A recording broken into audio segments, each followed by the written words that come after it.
Charlie, come in. First of all, do two things. Adjust your audio and video quality from the settings. और अगर YouTube पर देख रहे हो तो वीडियो को 1.5x कर लो.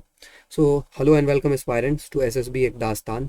इस वीडियो में हम कंप्लीट फिजिक्स कर लेंगे, रिवाइज कर लेंगे line by line, CDS, NDA और CAPF इन तीनों के लिए.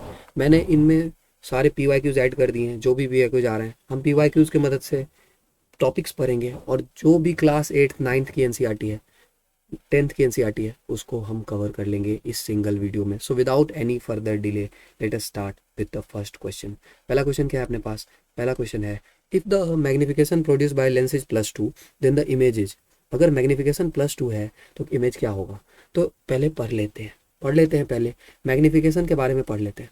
जो मैग्निफिकेशन है, मैग्निफिकेशन ये हमें बताता है कि जो हमारा इमेज बना है वो ऑब्जेक्ट के मुकाबले कितना बड़ा है ना. तो जो मिरर के लिए मैग्निफिकेशन का फॉर्मूला होता है that is -v/u is equal to h2/h1. ये फॉर्मूला किसके लिए होता है? ये होता है मिरर के लिए. लेंस के लिए जो फॉर्मूला होता है उसे भी देख लेते हैं. लेंस के लिए क्या होता है? लेंस के लिए होता है m is equal to v/u is equal to h2/h1. ठीक है, लेंस के लिए होता है. h2 क्या है? h2 है हाइट. किसका हाइट? इमेज का हाइट. h1 क्या है? ऑब्जेक्ट का हाइट. खत्म. अब यहाँ पर जान लेते हैं कि अगर मैग्निफिकेशन पॉजिटिव आ रहा है तो इमेज बनेगा वर्चुअल एंड इरेक्ट, और अगर मैग्निफिकेशन निगेटिव आ रहा है तो इमेज बनेगा रियल एंड इन्वर्टेड. इस बात को जल्दी से समझ लेते हैं कि ऐसा क्यों होता है. क्यों? देखो, अगर यहाँ हमारे पास मिरर है और हमारा जो ऑब्जेक्ट है वो हमेशा प्रिंसिपल एक्सिस के ऊपर होता है, मतलब h1 तो हमेशा पॉजिटिव ही होगा, है ना.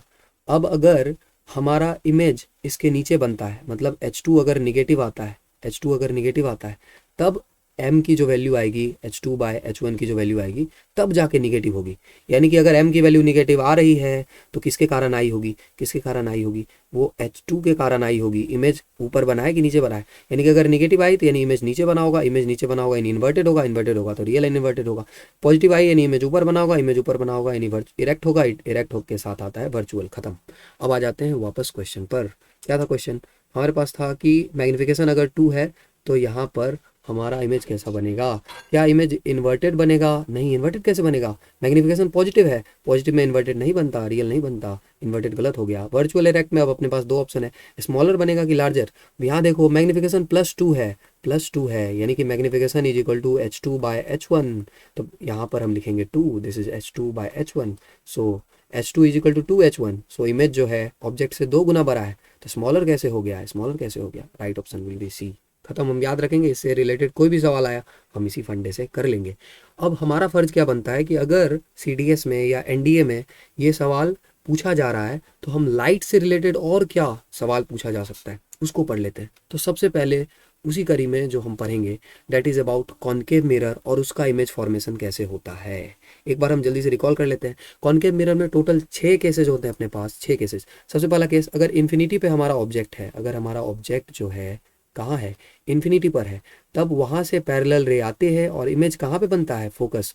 इमेज बनता है रियल, और क्या बनता है? इन्वर्टेड और हाईली डिमिनिस्ड. कैसा बनता है? Highly diminished. दूसरा जो केस है, बियॉन्ड सेंटर ऑफ कर्वेचर जब हम रखते हैं तो between centre of curvature and focus बनता है, between centre of curvature and focus बनता है.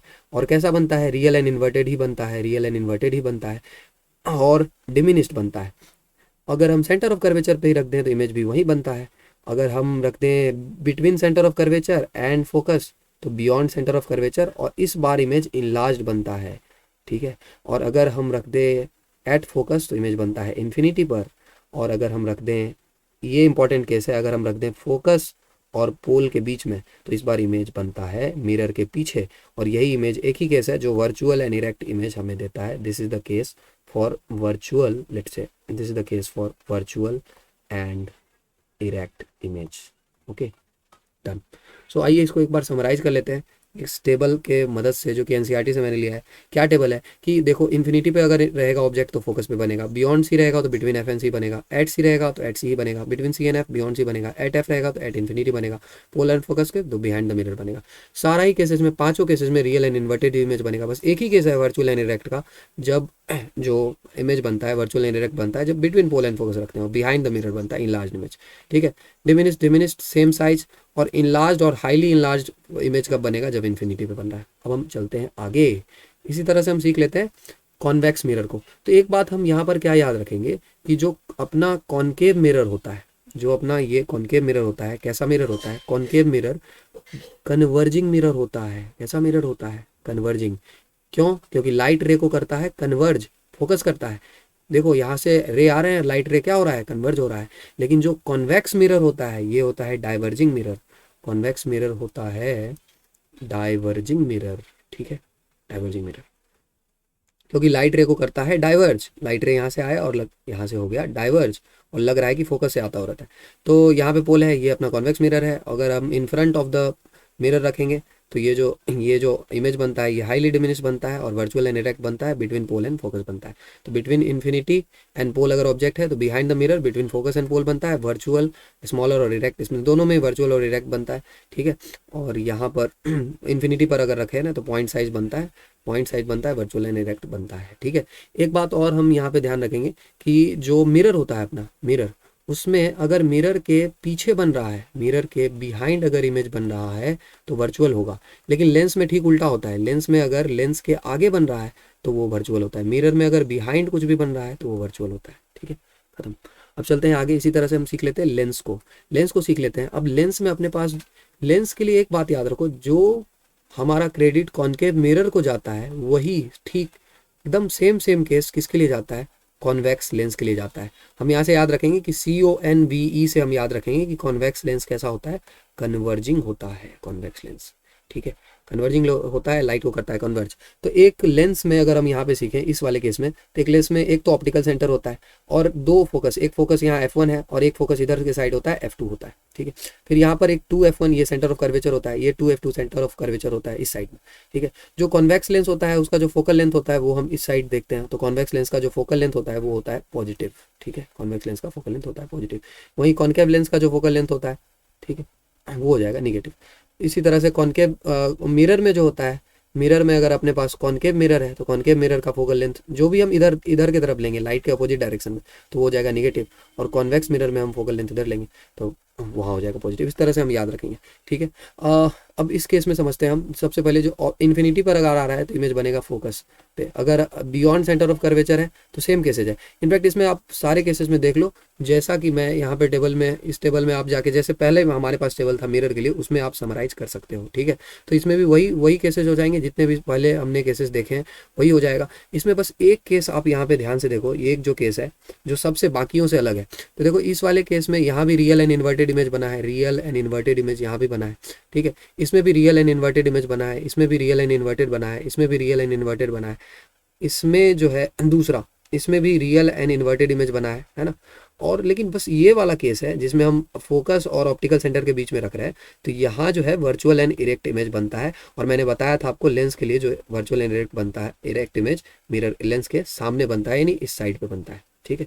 I think we have recalled it. इसी तरह से हम कॉनकेव लेंस को कर लेंगे। कॉनकेव लेंस डाइवर्जिंग लेंस होता है, तो इस तरह से कॉनकेव लेंस पे लाइट आता है तो डाइवर्ज कर देता है, लग रहा है कि इधर से आता हुआ हमें नजर आता है। क्योंकि कॉनकेव लेंस का फोकस इस साइड में होता है तो कॉनकेव लेंस का जो फोकल लेंथ होता है वो होता है निगेटिव, ठीक है, हो गया।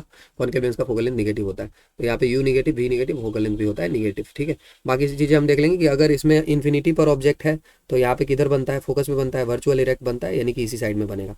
और इसमें भी हाईली डिमिनिश बनता है, virtual erect diminish between F and O, ठीक है। तो ये हो गया आपका इसके लिए।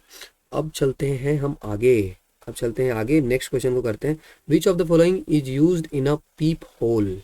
अब पीप होल क्या होता है? For a wider field of view.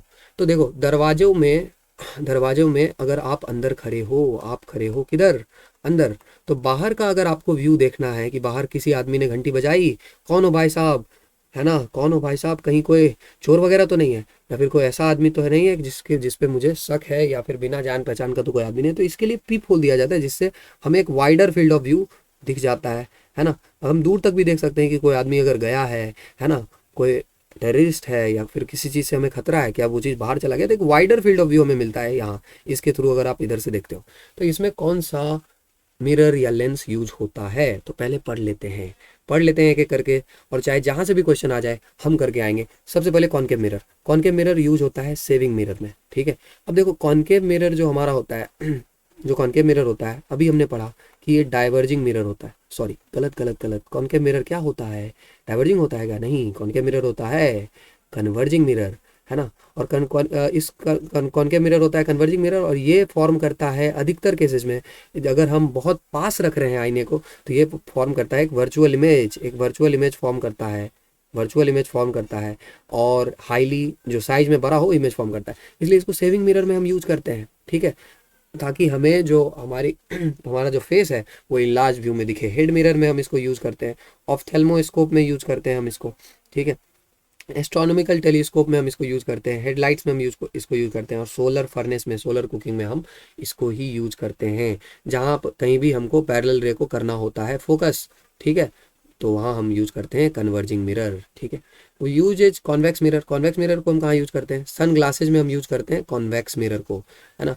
Use as a rear view mirror in automobiles, और हम कहाँ यूज़ करते हैं? रियर व्यू मिरर में हम यूज़ करते हैं ऑटोमोबाइल्स में। तो क्यों यूज़ करते हैं? क्योंकि कॉन्वेक्स मिरर हमें देता है एक वाइडर व्यू, छोटे छोटे साइज में वाइडर व्यू में इमेज को कर देता है फीड, जो बैकग्राउंड में गाड़ियाँ आ रही होती हैं। It is utilize in ATMs and other places for security reasons, ठीक है। और and it is use as a reflector for street lights, जो स्ट्रीट लाइट्स लगी होते हैं उसमें रिफ्लेक्टर के तौर पे हम यूज़ करते हैं कॉन्वेक्स मिरर को, ठीक है। तो ये हम याद रखेंगे कि स्ट्रीट लाइट में हम यूज़ करते हैं कॉन्वेक्स मिरर को। हेडलाइट में हम यूज़ करते हैं कॉनकेव मिरर को, क्यों? ताकि जो हमारा हेडलाइट में हम कॉनकेव मिरर को इसलिए यूज़ करते हैं ताकि जो हमारा जो लाइट जा रहा है वो जाके एक वाइडर फील्ड ऑफ व्यू में हम क्या हो जाए, डाइवर्ज हो जाए हेडलाइट में। यहाँ पे हम कॉनकेव मिरर रखेंगे, और जो फोकस से लाइट जो जाएगा वो पैरेलल रे निकलेगा मिरर से, और एक दूर तक हमें दिखाई देगा इसलिए। और जो स्ट्रीट लाइट्स होते हैं उसमें चूंकि हमें नज़दीक पर ही रोशनी चाहिए होती है, दूर तक नहीं चाहिए होती है, इसलिए उसमें हम यूज़ करते हैं किसको? कॉन्वेक्स मिरर को। तो कॉन्वेक्स मिरर एक बार फिर हम देख लेंगे। कॉन्वेक्स मिरर हमारे पास यहाँ पर था, है ना, और अगर वहाँ पर अगर नज़दीक से हमारे पास यहाँ पर लाइट आ रहा है तो एक डाइवर्जिंग लाइट एक एरिया में आपको, देखो अगर आप यहाँ पर लाइट लगा दोगे और कॉन्वेक्स मिरर यूज़ करोगे तो एक एरिया में आपको वाइडर फील्ड ऑफ व्यू देखने के लिए मिलेगा। तो वहाँ पर हम यूज़ करते हैं कॉन्वेक्स मिरर को, तो याद रखेंगे। आगे चलते हैं और आगे पढ़ते हैं। आई होप आपको समझ में आया हो कि कॉन्वेक्स मिरर हम यूज़ करते हैं कहाँ पर? कॉन्वेक्स मिरर यूज़ करते हैं स्ट्रीट लाइट्स में। और कॉनकेव कहाँ यूज़ करते हैं? कॉनकेव यूज़ करते हैं हम हेडलाइट्स में। कॉन्वेक्स लेंस कहाँ यूज़ करते हैं? इसको यूज़ करते हैं माइक्रोस्कोप्स में, इनफैक्ट सिंपल और कंपाउंड माइक्रोस्कोप में, ठीक है। कॉन्वेक्स लेंस को कैमरा लेंस में भी यूज़ करते हैं, again as they focus light for a clean picture. तो कैमरा लेंस में हम यूज़ करते हैं। और कॉन्वेक्स लेंस कन्वर्जिंग लेंस होता है, और कन्वर्जिंग लेंस फोकस करके देता है लाइट को, ठीक है, याद रखेंगे। कॉन्वेक्स लेंस और कहाँ यूज़ करते हैं? हाइपरमेट्रोपिया में भी हम यूज़ करते हैं। और कॉनकेव लेंस को जान लेते हैं। कॉनकेव लेंस कैसा लेंस होता है? कॉनकेव लेंस होता है डाइवर्जिंग लेंस, और डाइवर्जिंग लेंस यूज़ करते हैं फ्लैश लाइट में, फिर बाइनोकुलर्स में, टेलीस्कोप में, कैमरा में, दोनों ही हम यूज़ करते हैं। आई ग्लासेस में, पीप होल्स में मैंने आपको बताया लार्जर फील्ड ऑफ व्यू देता है कॉनकेव लेंस, इसलिए हम उसको यूज़ करते हैं। तो कॉनकेव लेंस हमारा होता है डाइवर्जिंग लेंस, है ना, और तो डाइवर्जिंग लेंस है तो हमको देता है एक लार्जर फील्ड ऑफ व्यू देता है। CD DVD प्लेयर्स में, स्कैनर्स में, फोटो रिसेप्टर या फोरैप्टर में लाइटनिंग इफेक्ट्स के लिए हम कॉनकेव लेंस को यूज़ करते हैं। आई थिंक क्लियर हो गया होगा। अब चलते हैं आगे, पढ़ते हैं अगला question. A myopic person has a power of 1.25 dioptre, what is the focal length and nature of his lens. अगर कोई मायोपिक पर्सन है और उसका फोकल लेंथ यहाँ पे दिया हुआ है तो इसको हम कैसे करेंगे? बहुत ही सिंपल है। हम जानते हैं कि फोकल लेंथ जो होता है किसके लिए निगेटिव होता है? अगर फोकल लेंथ पे बात करें तो निगेटिव होता है भैया कॉनकेव लेंस के लिए। किसके लिए? कॉनकेव लेंस के लिए। तो कॉन्वेक्स कहाँ से हो गया? गलत बात। अब दो बच गया, कॉनकेव और कॉनकेव। 80 या 50, तो फोकल लेंथ और पावर में क्या रिलेशन है? पावर इज इक्वल टू होता है 1 बाय फोकल लेंथ। तो यहाँ से हम निकाल लेंगे, पावर इज इक्वल टू हो जाएगा 1 बाय 1.25। यहाँ से हम इसको कर लेंगे कन्वर्ट, तो इसको कन्वर्ट कर लेंगे तो यहाँ पे आ जाएगा 0। तो अब इसको हम बदलेंगे तो ये हो जाएगा 5 से जाएगा, यहाँ जाएगा 4 से, 4/5 ये आएगा मीटर में, हम इसको कन्वर्ट करेंगे सेंटीमीटर में, 100, 5 से काटेंगे 20 तो ये आएगा 80, तो ये हो जाएगा 80 सेंटीमीटर। आई थिंक ये क्लियर होगा।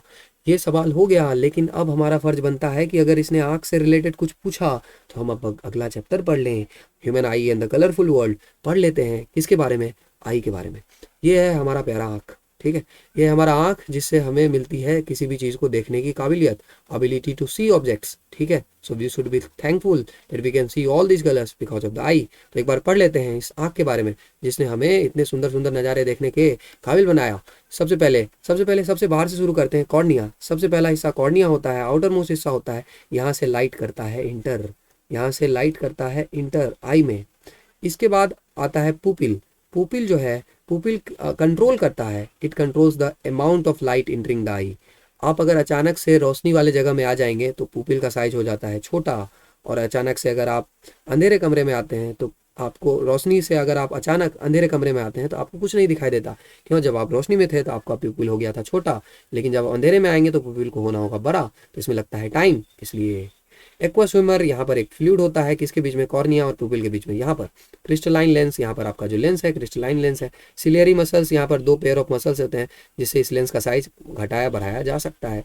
रेटिना पर इमेज फॉर्म होता है। ऑप्टिक नर्व जो यहाँ पर रेटिना पर रियल इन्वर्टेड इमेज फॉर्म होता है उसको ब्रेन तक भेजता है, जो प्रोसेस ब्रेन करता है और उसको सीधा कर देता है। विट्रियस ह्यूमर, ये फ्लूइड है लेंस और इसके बीच में। आई थिंक क्लियर हो गया होगा। एक बार हम सिलियरी मसल्स के रोल को समझ लेते हैं, क्योंकि सिलियरी मसल का रोल बहुत ही इंपॉर्टेंट है।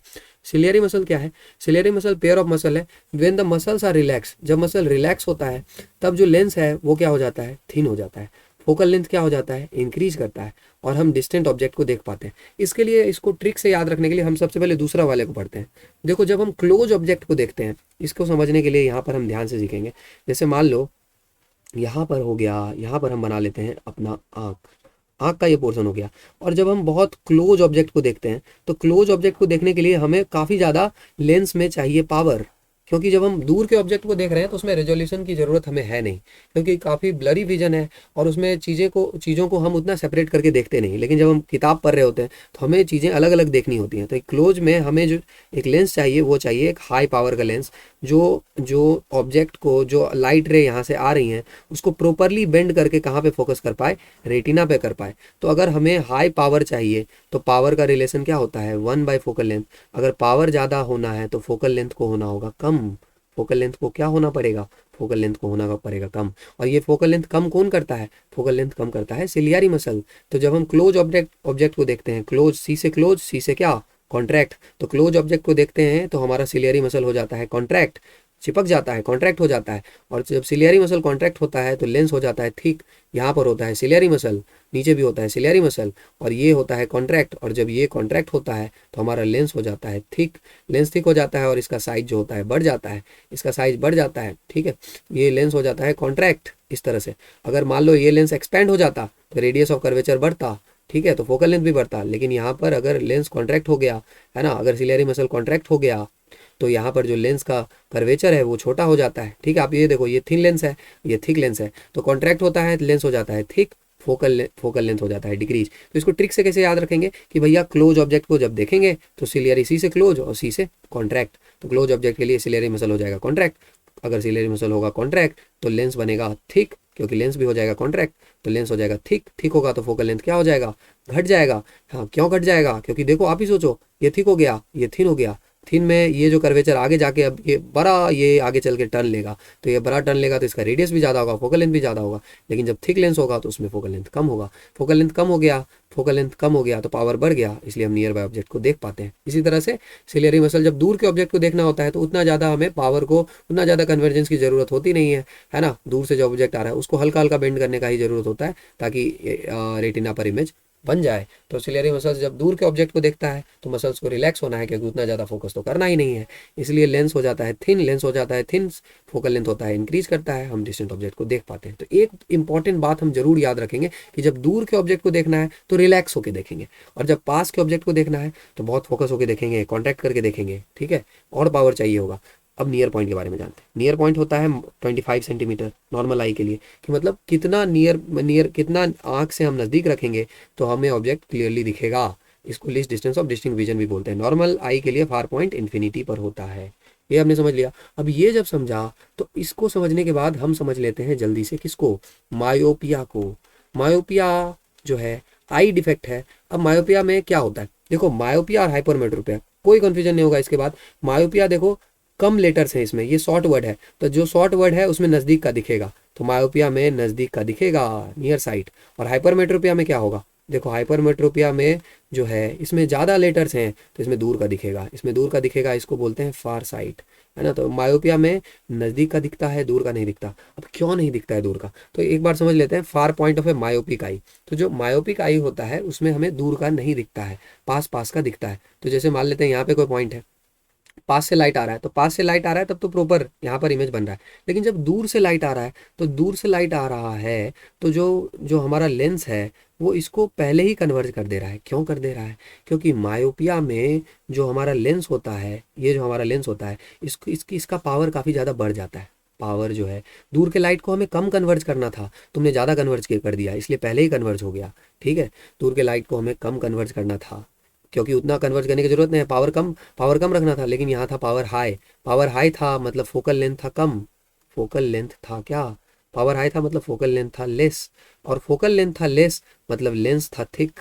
लेंस क्या था, लेंस था थिक। आई बॉल क्या था, आई बॉल देखेंगे, अगर लेंस थिक होगा तो आई बॉल इलोंगेट कर जाएगा, आई बॉल का साइज भी बढ़ जाएगा। ये सारी बातें याद रखेंगे, ठीक है। ओके, अब यानी यहाँ पर ऑलरेडी कन्वर्ज हो गया, इसको ठीक करने के लिए हम लगाएंगे कॉन्केव लेंस। जो कॉन्केव लेंस इसको कर देता है डाइवर्ज, और इसको डाइवर्ज कर देने के बाद फाइनली ये लेंस प्रॉपर्ली यहाँ पे फोकस कर पाता है। ठीक है, तो सबसे इंपॉर्टेंट बात है एक बात को जानना कि जब हम दूर से आ रहे लाइट को देखेंगे तो हमें उतना ज़्यादा टेंशन लेने की जरूरत नहीं है, कम पावर में ही काम चलेगा। पावर हमें उस समय कम चाहिए होगा, ज़्यादा पावर होगा तो दिक्कत हो जाएगा। ठीक है, अब हम चलते हैं किस पर, अब हम चलते हैं हाइपरमेट्रोपिक आई पे। हाइपरमेट्रोपिक आई में क्या होता है, हाइपरमेट्रोपिक आई में हमें दूर का दिखता है, नज़दीक का नहीं दिखता। क्यों, अब यहाँ पे फार पॉइंट पे आपको सवाल पूछ देगा कि जो हमारा मायोपिक आई होता है उसका जो यहाँ पे फार पॉइंट होता है कितना फार देख सकता है। तो far point of myopic eye काफ़ी ज़्यादा दूर नहीं होता है। नॉर्मली अगर हम देखें, नॉर्मल आई का फार पॉइंट क्या होता है, इन्फिनिटी। लेकिन मायोपिक आई का फार पॉइंट इन्फिनिटी से कम होता है, इन्फिनिटी से कम होता है।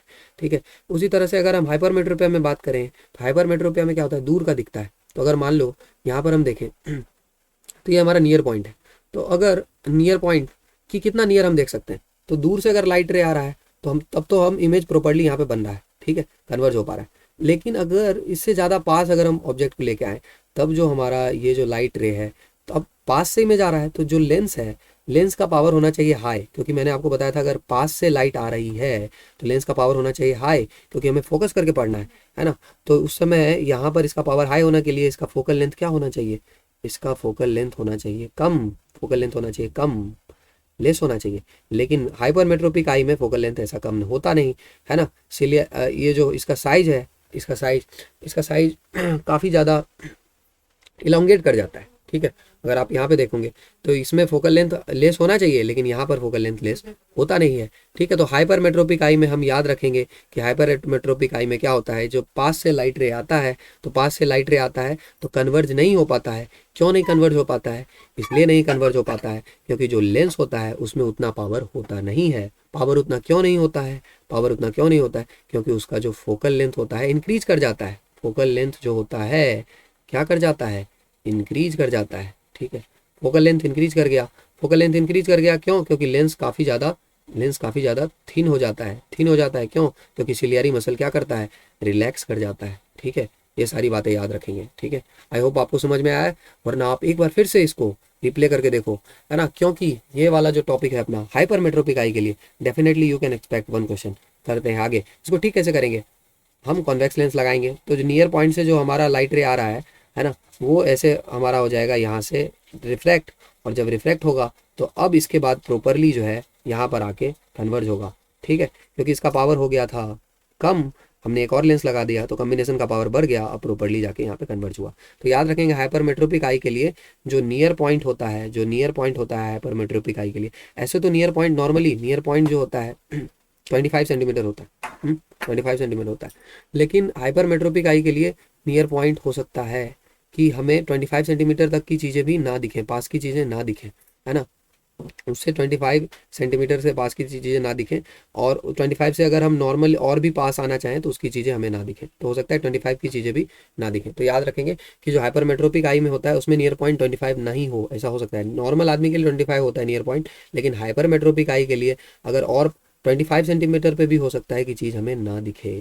ठीक है, अब हम चलते हैं आगे। इसके अलावा भी हमारे पास डिफेक्ट है, जैसे कि प्रेस बायोपिया। प्रेस बायोपिया में नियर पॉइंट जो होता है हमारा डिक्रीज कर जाता है। इसमें भी एजिंग के कारण प्रेस बायोपिया में नियर पॉइंट डिक्रीज कर जाता है। मतलब अब पहले तो आपको 25 सेंटीमीटर तक दिख जाता था, है ना, 25 सेंटीमीटर के रेंज तक दिख जाता था, आपका नियर पॉइंट 25 सेंटीमीटर था। लेकिन अब आपको 25 सेंटीमीटर की चीज़ें नहीं दिखती हैं, ठीक है, 25 से भी और पास लाना पड़ेगा, तब आपको चीज़ें दिखेंगी। तो मिनिमम डिस्टेंस जो होता था पहले 25 होता था, 25 के बाद नहीं दिखता था, लेकिन आपका नियर पॉइंट और डिक्रीज कर जाता है, आपको और पास लाना पड़ेगा आँख के।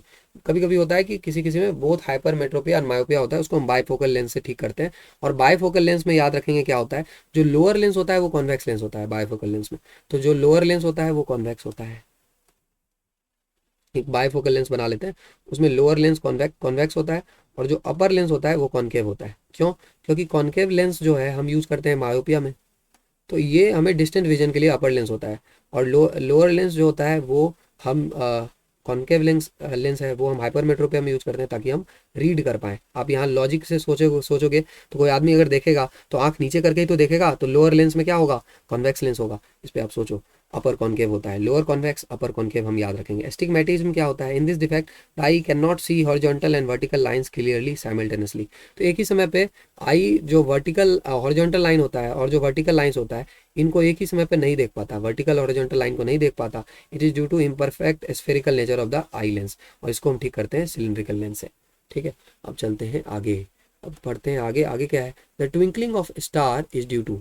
अब स्टार जो है टिमटिमाते हैं, तारे टिमटिमाते हैं, क्यों टिमटिमाते हैं, तो ये जो है क्या वो उसके ऑसिलेशन ऑफ स्टार लाइट के कारण होता है? बिल्कुल नहीं। Continuous change in the position of star, नहीं। एटमॉस्फेरिक रिफ्लेक्शन के कारण होता है, नहीं। रिफ्रैक्शन के कारण होता है। किसके कारण होता है? रिफ्रैक्शन के कारण। क्योंकि जब ये हमारा हो गया आसमान और ये हो गया हमारा अर्थ, ठीक है, और आसमान में होते हैं तारे, और तारा जब अर्थ के एटमॉस्फेयर से, तारा से लाइट आ रहा है, और जब अर्थ के एटमॉस्फेयर से क्रॉस करता है, तो अर्थ के एटमॉस्फेयर में अलग अलग पार्टिकल होते हैं, उनकी अलग अलग डेंसिटी होती है, इसलिए लाइट कर जाता है रिफ्रैक्ट, और तारा का पोजीशन करता है फ्लक्चुएट।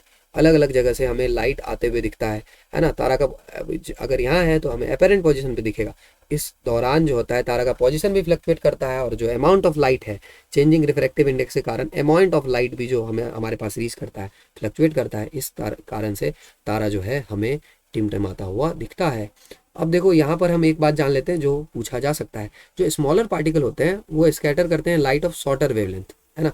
जैसे कि अगर पार्टिकल छोटा है तो शॉर्टर वेवलेंथ के लाइट को स्कैटर करेगा, जैसे ब्लू लाइट। तो शॉर्टर वेवलेंथ का लाइट हम कैसे पता लगाएंगे, आपको पता होगा, विप ग्योर से हम पता लगा लेंगे कि कौन शॉर्टर वेवलेंथ है।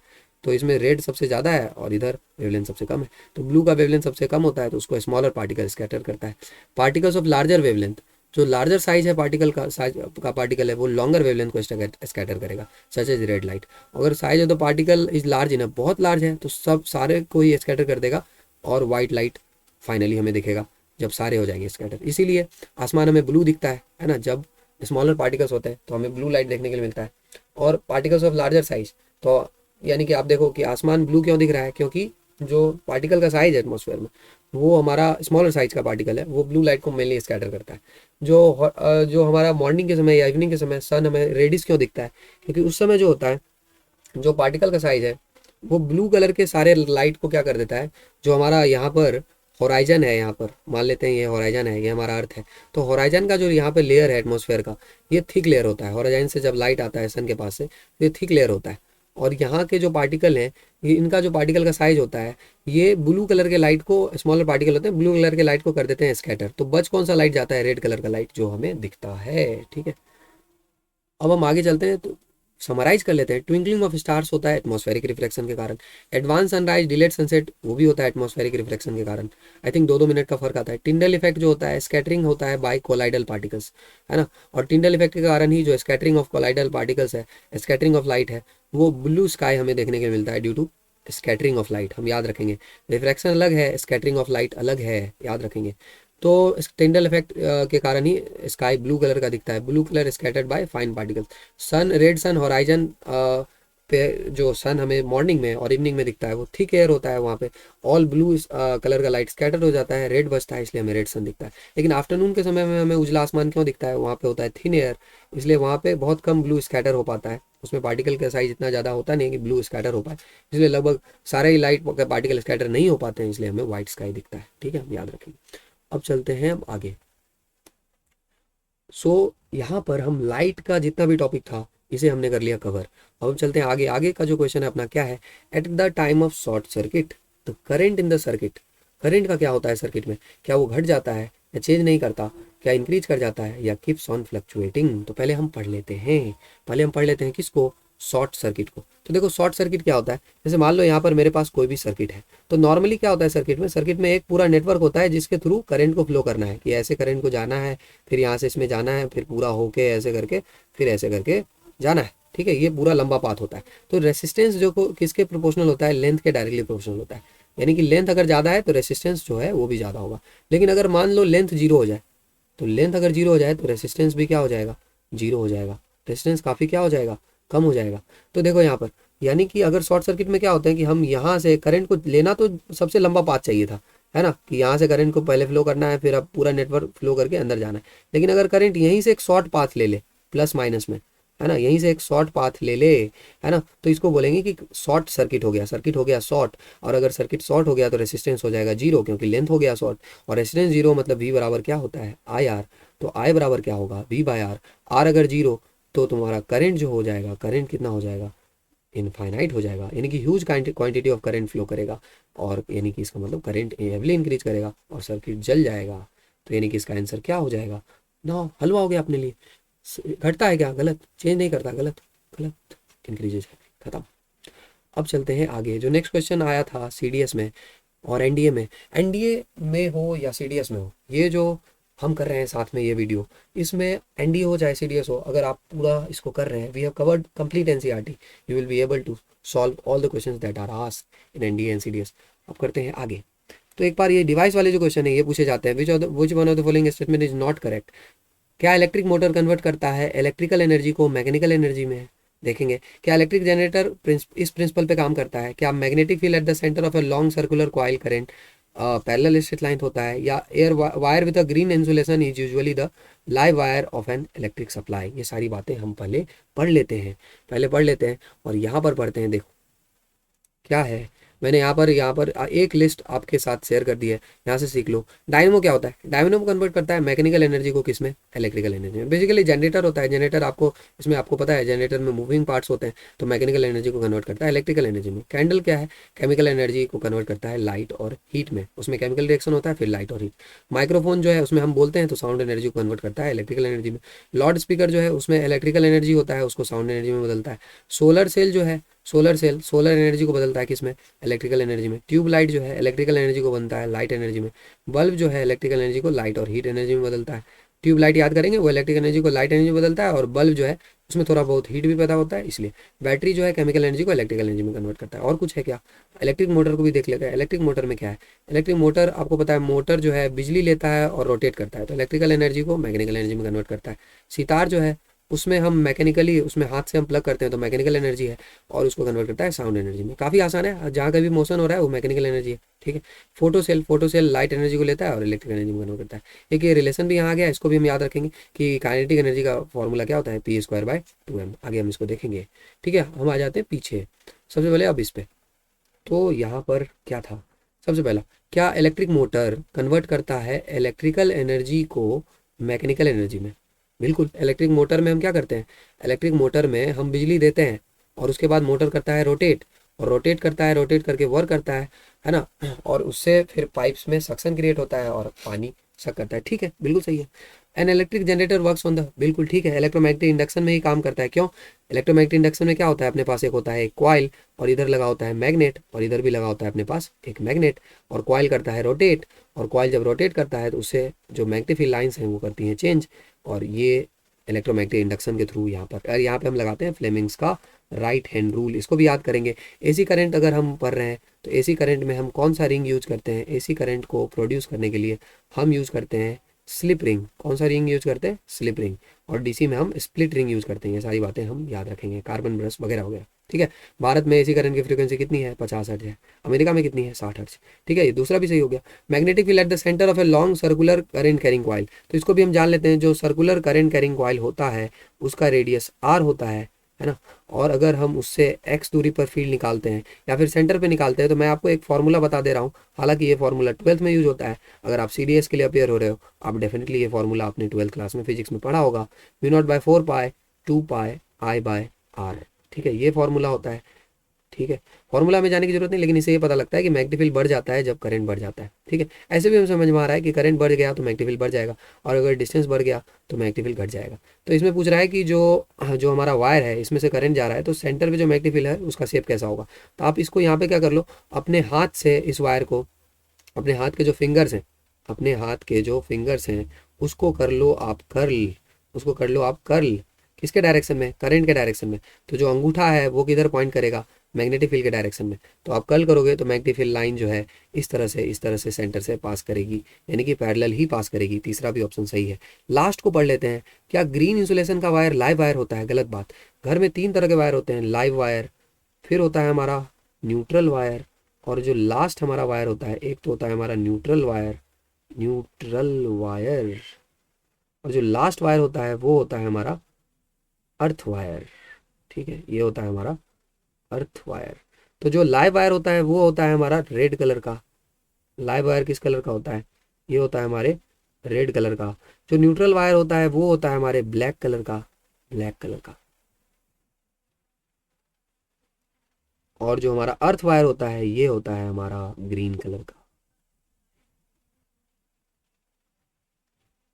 ठीक है, खत्म, है ना। अब इसमें करेंगे, इसमें करेंगे तो ये लास्ट ऑप्शन हो जाएगा गलत। विच of the following is not correct. तो ये हमारा ऑप्शन कौन सा सही हो जाएगा, डी हो जाएगा। नॉट करेक्ट पूछा था, खत्म। अब चलते हैं आगे, आगे चलते हैं, आगे के टॉपिक्स को करते हैं। आगे क्या क्वेश्चन है अपने पास, आगे हम पढ़ लेते हैं। अब जो कि हमारे पास एक क्वेश्चन मिल गया जो कि इलेक्ट्रिसिटी से रिलेटेड था, तो हम इलेक्ट्रिसिटी को पढ़ लेते हैं। सबसे पहले किसको पढ़ते हैं, रेसिस्टिविटी और रेसिस्टेंस को। तो देखो सबसे पहले रेसिस्टेंस, रेसिस्टेंस को हम डिनोट करते हैं आर से। फॉर्मूला क्या होता है ρL/A होता है। रो को हम बोलते हैं रेसिस्टिविटी। अगर लेंथ बढ़ाएंगे तो रेजिस्टेंस बढ़ जाएगा, एरिया घटाएंगे तो रेजिस्टेंस बढ़ जाएगा। रेसिस्टिविटी का क्या फॉर्मूला होता है, रो इज इक्वल टू होता है RA/L। लेकिन यहाँ इस फॉर्मूला में हम हिदायत क्या ध्यान रखेंगे, इस फॉर्मूले में हम ध्यान रखेंगे कि रेसिस्टिविटी के फॉर्मूला में एरिया और लेंथ आ तो रहा है, लेकिन रेसिस्टिविटी ना ही एरिया पे डिपेंड करता है ना ही लेंथ पे डिपेंड करता है। फिर किस पे डिपेंड करता है, डिपेंड करता है किस पे, नेचर ऑफ द मटेरियल पे, नेचर ऑफ द मटेरियल पे, और टेम्परेचर ऑफ द कंडक्टर पे डिपेंड करता है ना। Not on it shape and size. Conductor के लिए अगर आप बात करें तो कंडक्टर के लिए अगर हम टेम्परेचर बढ़ाएंगे तो रेसिस्टिविटी भी इंक्रीज कर जाता है। ठीक है, ये याद रखेंगे। अब आगे हम पढ़ते हैं एलॉयज के बारे में। एलॉय जो होता है नॉर्मली उनका रेसिस्टिविटी हाई होता है। ठीक है, इसलिए उनको हीटिंग एप्लायंसेज में यूज करते हैं, जैसे कि आयरन वगैरह में उनका रेसिस्टिविटी हाई होता है। तो हाई रेसिस्टिविटी हो गया तो हीटिंग इफेक्ट प्रोड्यूस करके देते हैं। एक रिलेशन है अपने पास, IH is equal to I² RT। अगर रेजिस्टेंस ज़्यादा होगा तो हीट प्रोड्यूस ज़्यादा होगा, इसलिए हम हीटिंग एप्लायंसेज में इसको यूज़ करते हैं। टंगस्टन जो है इसका मेल्टिंग पॉइंट हाई होता है, इसलिए इसको हम बल्ब में यूज़ करते हैं। नियॉन गैस को हम एडवर्टाइजमेंट में यूज़ करते हैं। कॉन्स्टेंटन मैंगनीन और निक्रोम एलॉय है। कॉन्स्टेंटन कॉपर और निकल से बना हुआ होता है, इसका सबसे कम रेसिस्टिविटी होता है इस तीनों में। मैंगनीन आप यहाँ से देख सकते हैं, इसमें मैंगनीज होता है, Ni से निकल होता है, और यहाँ पे कॉपर होता है। तो देखो कॉपर निकल तो इसमें भी है, इसमें भी है। और निक्रोम जो है इसमें आप Ni से निकल होता है, फिर Cr क्रोमियम होता है, फिर इसमें मैंगनीज भी होता है, M से मैंगनीज, और इसमें आयरन भी होता है, हम याद रखेंगे। ठीक है, और इसका रेसिस्टिविटी सबसे हाई होता है। अब चलते हैं आगे और अब देखते हैं फेरी लाइट्स। फेरी लाइट्स जो हमारा होता है, यानी कि जो आप दिवाली में फेरी लाइट्स देखते हैं, इसमें अगर कोई बल्ब हो गया डेड तो आपको हो जाएगी बहुत ज़्यादा परेशानी, क्योंकि ये सर्किट कैसा है, सीरीज में। तो सीरीज में क्या होता है, सीरीज में अगर हम कनेक्शन कर रहे हैं तो यहाँ R1 है, यहाँ R2 है, तो इसमें भी, इसमें जो करंट जा रहा है इसमें भी वही करंट जाएगा। तो क्या घर में हम सीरीज कनेक्शन करेंगे, नहीं, क्योंकि घर में हमारे पास कोई कम करंट वाला डिवाइस होता है, कोई ज़्यादा करंट वाला डिवाइस होता है। हम सीरीज में करेंगे तो सब में कम करंट जाएगा, इसलिए हम ऐसा कर नहीं सकते, इसलिए हम पैरेलल में कनेक्शन करते हैं। तो पैरेलल में टोटल रेजिस्टेंस जो होता है लेस देन होता है इंडिविजुअल रेजिस्टेंस। अगर आप 2 और 3 ओम को सीरीज में कनेक्ट करोगे तो आंसर आएगा 5, लेकिन और 2 और 3 को अगर पैरेलल में कनेक्ट करोगे तो आंसर 2 और 3 दोनों से ही छोटा आएगा। पैरेलल में करेंगे तो आंसर क्या आएगा, मल्टीप्लाई करके हम ऊपर लिखेंगे और जोड़ के हम नीचे लिखेंगे, तो आंसर आएगा 6/5, जो कि इस दोनों से छोटा है। तो याद रखेंगे ये बात। हम किसके लिए बिजली बिल में पे करते हैं, क्या हम इलेक्ट्रॉन के लिए पे करते हैं, या हम पावर के लिए पे करते हैं, या वर्क के लिए, किसके लिए हम पे करते हैं, एनर्जी के लिए। जो एनर्जी वो प्रोवाइड करते हैं, किस बात का एनर्जी, तो देखो वायर में होता है इलेक्ट्रॉन, इलेक्ट्रॉन अपने पास है, तो जब बिजली हम यूज करते हैं तो बिजली, इलेक्ट्रॉन खपत नहीं होता, इलेक्ट्रॉन डिस्ट्रॉय नहीं होता, इलेक्ट्रॉन सप्लाई नहीं किया जाता है, किसके द्वारा, बिजली कंपनी के द्वारा। बिजली कंपनी के द्वारा एनर्जी प्रोवाइड किया जाता है, पोटेंशियल डिफरेंस प्रोवाइड किया जाता है, जिसकी मदद से इलेक्ट्रॉन मूव करेगा, इलेक्ट्रॉन मूव करेगा। तो उस एनर्जी का हम पैसा देते हैं। आइडियल एमीटर जो होता है, देखो जो आइडियल एमीटर होता है उससे हम करंट नाप रहे हैं, तो उसका रेजिस्टेंस क्या होना चाहिए, जीरो, क्योंकि अगर जीरो नहीं होगा तो हीटिंग काफ़ी ज़्यादा हो जाएगा और वायर में जलने का खतरा है। तो आइडियल एमीटर में जो है उसका खुद का रेजिस्टेंस जीरो होगा, इसीलिए वो करंट को आराम से खुद में फ्लो करने के लिए देगा और उसको नाप लेगा, ठीक है, हीटिंग इफेक्ट से बचेगा। आइडियल वोल्ट मीटर जो है, आइडियल वोल्ट मीटर जो है उसका रेजिस्टेंस होगा इनफाइनाइट, क्योंकि वोल्ट मीटर को हम कनेक्ट करते हैं किसी भी सर्किट के पैरेलल में। कैसे कनेक्ट करते हैं, पैरेलल में। तो अगर वोल्ट मीटर का रेजिस्टेंस कम हो गया तो सर्किट से करंट लेने के बजाय करंट जो भी सर्किट में आ रहा होगा, है ना, वो अगर देखेगा कि हमें कम रेजिस्टेंस का रास्ता मिल रहा है तो वो वोल्ट मीटर में ही चला जाएगा। तो वोल्ट मीटर को मैंने कहा था कि तुम्हें करंट नापना है, वोल्ट मीटर करंट मेरे सर्किट से ले ही लेगा, जो कि गलत बात है। इसलिए वोल्ट मीटर का रेजिस्टेंस क्या होना चाहिए, इनफाइनाइट होना चाहिए, आइडियल वोल्ट मीटर का, ये याद रखेंगे हम। अब चलते हैं आगे। आई थिंक ये एक सवाल अब हमारे लिए फुल टॉस है। Domestic circuit which coloured wire is used as earth wire. तो अर्थ वायर के लिए हम किसको यूज़ करते हैं, ग्रीन को यूज़ करते हैं, खत्म। ब्लैक किस में यूज होता है, ब्लैक यूज होता है न्यूट्रल में। रेड किस में यूज होता है, रेड यूज होता है लाइव वायर में, लाइव वायर, ऑप्शन ही गलत है, खत्म। अब हम कुछ टॉपिक देख लेते हैं जिसपे न्यूमेरिकल पूछा जाता है, जैसे एक एक करके हम देख लेते हैं। सबसे पहले आई, सबसे पहले आई, आई क्या होता है, क्यू बाई टी। ऐसा यूनिट क्या होता है, एम्पियर होता है, ठीक है।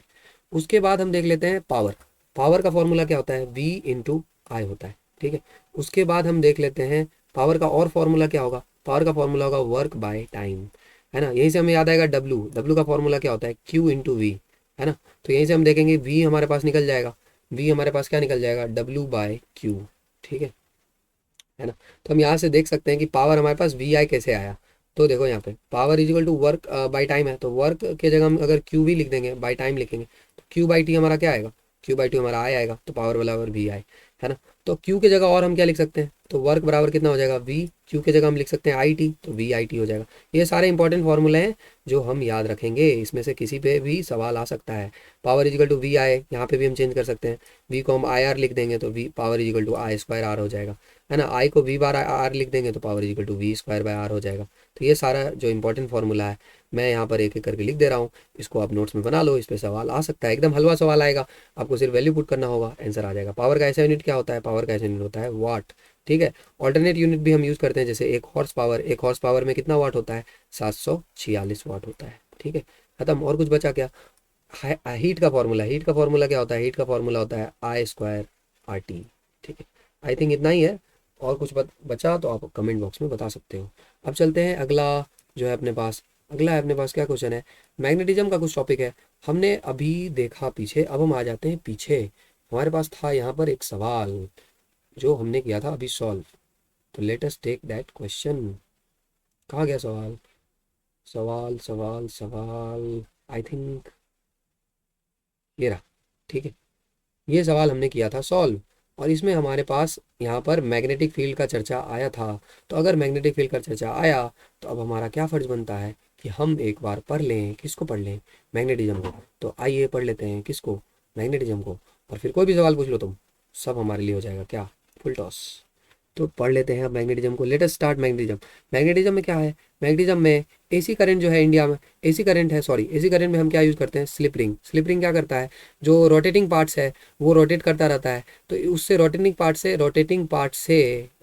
पार्ट से स्टेबल पार्ट तक करंट का ट्रांसफ़र करने के लिए बीच में हम क्या यूज़ करते हैं, स्लिप रिंग, ठीक है। आपको यहाँ पर जनरेटर में मिल जाएगा, ठीक है, यहाँ से वायर यहाँ आगे आता है, यहाँ से आगे आता है, तो यहाँ पर एक रिंग लगता है, यहाँ पे एक रिंग लगता है, तो चाहे ये कितना भी रोटेट कर जाए ये रिंग हमेशा इलेक्ट्रिकल कॉन्टैक्ट बनाए रखता है। लेकिन डीसी करंट में स्प्लिट रिंग यूज होता है, क्योंकि हमें डीसी करंट में पोलैरिटी चेंज नहीं करवाना है, तो हम उसमें स्प्लिट रिंग यूज करते हैं। कम्यूटेटर क्या करता है, यही रिवर्स करता है पोलैरिटी को। कम्यूटेटर एक डिवाइस है जो कि करंट के डायरेक्शन को क्या कर देता है, याद रखेंगे, रिवर्स कर देता है। डीसी करंट स्प्लिट रिंग यहाँ पर हम यूज़ करते हैं, साथ में कम्यूटेटर का रोल भी हम जानेंगे, तो डीसी मोटर में हम इसे यूज़ करेंगे। इंडिया में जो फ्रीक्वेंसी है 50 हर्ट्ज है। जनरेटर जो है फ्लेमिंग राइट हैंड रूल और इलेक्ट्रोमैग्नेटिक इंडक्शन पे काम करता है। और जो फोर्स है लास्ट, ये हम देख लेते हैं कि किसी कंडक्टर, करंट कैरिंग कंडक्टर को अगर हमने मैग्नेटिक फील्ड में रखा तो फोर्स कितना लगेगा। इसके लिए आप एक फॉर्मूला याद रखिए यहाँ पर, कि अगर हमारे पास ये मैग्नेटिक फील्ड लाइन मैं बना लेता हूँ, और इसमें मैंने अगर एक कंडक्टर को रख दिया, लेट अस से दिस इज माय कंडक्टर, इसमें मैंने एक कंडक्टर को रख दिया, तो इसमें जा रहा है करंट अपना, इसमें जा रहा है करंट, तो इसमें जो मैग्नीफिल लगेगा वो उसका फॉर्मूला होता है B I L sine theta. क्या होता है, हम याद रखेंगे बिल साइन थीटा। क्या याद रखेंगे, बिल साइन थीटा। खत्म। तो आपसे पूछ देगा कि मैग्नीफिल बढ़ाएंगे तो फोर्स क्या होगा, बढ़ जाएगा, करंट बढ़ाएंगे तो फोर्स बढ़ जाएगा, लेंथ बढ़ाएंगे तो फोर्स बढ़ जाएगा, बाकी थीटा वगैरह सब पता लगा ही सकते हैं। थीटा किसके बीच का एंगल है ना, ये एंगल है आपका लेंथ एलिमेंट और किसके बीच का, मैग्नीफिल के बीच का। ठीक है, खत्म। अब चलते हैं आगे, मैग्नीफिल के बारे में थोड़ा जान लेते हैं कि मैग्नीफिल कैसे कैसे बढ़ता है। तो मैग्नीफिल सबसे पहले बार मैग्नेट, तो बार मैग्नेट जो अपने पास है, let me take a different colour, different colour ले लेते हैं, इधर बना लेते हैं, इधर हो गया नॉर्थ और इधर क्या हो गया साउथ। आपको पता है मैग्नीफिल लाइन नॉर्थ से स्टार्ट होती है, किधर जाती है, साउथ। क्या साउथ पे रुक जाती है, नहीं, वापस कहाँ आती है, नॉर्थ पे आती है। ठीक है, तो एक क्लोज लूप बनाती है मैग्नीफिल लाइन्स, क्या बनाती है, एक क्लोज लूप बनाती है। ठीक है, और मैग्नीफिल किस पे डिपेंड करेगा, मैग्नीफिल डिपेंड करेगा करंट पे कि कितना ज़्यादा करंट है। ठीक है, जितना ज़्यादा करंट होगा उतना ही ज़्यादा मैग्नीफिल का स्ट्रेंथ होगा। लेंथ पे डिपेंड करेगा, जो वायर है उसका लेंथ कितना है, इस दोनों पे डायरेक्टली डिपेंड करेगा। इनवर्सली किस पे डिपेंड करेगा, डिस्टेंस के स्क्वायर पे। अगर डिस्टेंस बढ़ाएंगे तो मैग्नीफिल घटेगा। ये सारी बातें। ऐसा यूनिट क्या होता है, ऐसा यूनिट याद रखेंगे, ऐसा यूनिट होता है टेस्ला। खत्म। अब चलते हैं आगे, अब चलते हैं आगे और इसमें हम ले लेते हैं क्वेश्चन, जो कि ये वाला क्वेश्चन है। Let us do this question, which one of the following statement about biogas is not correct, biogas is not correct. ठीक है, तो क्या ये मीथेन गैस होता है मेनली इसमें, क्या एक नॉन रिन्यूएबल सोर्स है, या it is found by the decomposition of cow dung in the absence of oxygen, it burns without smoke and leave no residue. क्या सही है, तो पहले पढ़ लेते हैं कहाँ से है। अगला चैप्टर, अगला चैप्टर क्या था, सोर्सेज ऑफ एनर्जी। इसमें क्या है, देखो जो सबमर्ज वेजिटेशन है हमारा, सबसे पहले इसके बारे में देखते हैं। अगर अगर कोई वेजिटेशन है हमारे पास, पेड़ वगैरह हैं, अगर वो सबमर्ज हो गया, पानी के अंदर में चला गया, तो वहाँ होगा एनारोबिक कंडीशन और वहाँ मेनली प्रोड्यूस होगा मीथेन। तो बायोमास क्या होता है, तो वो बायोमास जो होता है एक्चुअली जितना भी प्लांट और एनिमल वेस्ट है अपना, ये जब डिकम्पोज करता है किसके प्रेजेंस एब्सेंस में, ऑक्सीजन के एब्सेंस में, स्पेलिंग सही कर लेना, ऑक्सीजन के एब्सेंस में, तो मेनली डिकम्पोज करके बनाता है बायोगैस। और या इसको हम गोबर गैस भी कहते हैं, क्योंकि उसमें मेन कंटेंट जो होता है काउडंग होता है और स्टार्टिंग मटेरियल काउडंग होता है। 75% इसमें हमें सबसे ज़्यादा मीथेन देखने के लिए मिलता है और एक्चुअली एक रिन्यूएबल सोर्स है। क्यों, क्योंकि देखो ये जो वेस्ट प्रोडक्ट है, हम जब तक इंसान रहेंगे, जब तक जानवर रहेंगे, तब जब तक पेड़ पौधे रहेंगे, वेस्ट प्रोडक्ट पैदा करते ही रहेंगे, तो ये कभी ख़त्म होने वाला है नहीं, है ना। तो उस सेंस में ये क्या है, रिन्यूएबल। जैसे कि सोलर एनर्जी है, वो रिन्यूएबल है। ठीक है, तो यहाँ पर हम इससे एनर्जी पैदा करेंगे, उसको फिर कंज्यूम करेंगे, फिर हम वेस्ट पैदा करेंगे, इस तरह से फाइनली एक रिन्यूएबल एनर्जी ही है। तो अब हम वापस आ जाते हैं क्वेश्चन पर। क्या ये मेनली कंपोज होता है मीथेन गैस पे, ये तो सही बात है। नॉट करेक्ट पूछा है तो ये तो अपना ऑप्शन होगा नहीं। उसके बाद क्या it is found by composition of cow Dang, yes ये भी सही बात है, ये भी अपना ऑप्शन नहीं होगा। It burns without smoke and leaves no residue, बिना स्मोक के जलता है, बिल्कुल ये बिना स्मोक के जलता है और कोई भी रेसिड्यू नहीं निकालता। ठीक है, तो इसको भी हम याद रखेंगे कि ये एक बहुत ही ज़्यादा इन्वायरमेंट फ्रेंडली होता है और बिना स्मोक के जलता है। ठीक है, ख़त्म। तो यानी कि ये नॉन रिन्यूएबल है, क्या गलत बात, यानी कि यही ऑप्शन अपना सही हो जाएगा। ठीक है, तो हम आगे चलते हैं, आगे चलते हैं, आगे देखते हैं आगे क्या है। इसके अलावा हम और भी सोर्सेज ऑफ एनर्जी को पढ़ लेते हैं। तो दो तरह के सोर्स ऑफ एनर्जी होता है अपने पास, एक होता है कन्वेंशनल, दूसरा होता है नॉन कन्वेंशनल। कन्वेंशनल होता है जो प्रथा, जो हम यूज करते आए हैं, जब हमारे मन में एनर्जी आता है कि हम कैसे एनर्जी पैदा करेंगे, तो जो कन्वेंशनल, जो सदियों से हम यूज करते आए हैं, जो हम रेगुलरली यूज करते हैं, वो होता है कन्वेंशनल ज़्यादातर। तो कन्वेंशनल नॉन रिन्यूएबल कौन से सोर्स हो गए, फॉसिल फ्यूल्स हो गया मोस्टली, अंडर द ग्राउंड कोल हो गया, ऑयल, नेचुरल गैस, हम सालों से यूज करते आए। कन्वेंशनल रिन्यूएबल एनर्जी क्या हो गया, अब हम हाल में ये कन्वेंशनल यूज हम कर रहे हैं। रिन्यूएबल क्या है, मोस्टली नॉन फॉसिल फ्यूल्स है, जैसे कि सीन अबव द ग्राउंड, जैसे फायर हम वुड यूज करते हैं, fire wood, cattle dung from vegetable waste, wood, charcoal etcetera are the examples. तो ये हमारा कन्वेंशनल रिन्यूएबल एनर्जी है, ये हम फायरवुड बहुत सालों से यूज़ करते हैं, तो जो हम सालों से यूज़ करते हैं वो कन्वेंशनल है। नॉन कन्वेंशनल जो हम हालिया में नॉन कन्वेंशनल सोर्सेज, जो नए सोर्स है, solar energy, hydro energy, wind energy, nuclear energy, hydrogen energy, geothermal energy, biogas और टाइडल एनर्जी। तो इसमें आपको देके पूछ लेगा which one of the following is not an example of conventional sources. तो याद रखना, जो पुराने वाली चीज़ें हैं, जो मोस्टली हम सालों से यूज़ कर रहे हैं, वो कन्वेंशनल है, और जो बहुत नए नए टाइप के हैं, जो थोड़ा आपको एडवांस लगे, वो आपको नॉन कन्वेंशनल सोर्स में आ जाएगा, जो ज़्यादातर अभी यूज़ नहीं हो रहा। ठीक है, अब हम आगे बात करते हैं विंड एनर्जी पे। तो विंड एनर्जी में क्या हो गया, विंड एनर्जी जो अपना है, इसमें हम एक बात याद रखेंगे कि हम विंड को तो यूज़ करते हैं, लेकिन मिनिमम स्पीड कितना होना चाहिए, 15 kilometre per hour minimum wind speed होना चाहिए। 1 मेगावाट जनरेटर को चलाने के लिए कम से कम 2 हेक्टेयर का लैंड लगेगा विंड एनर्जी से।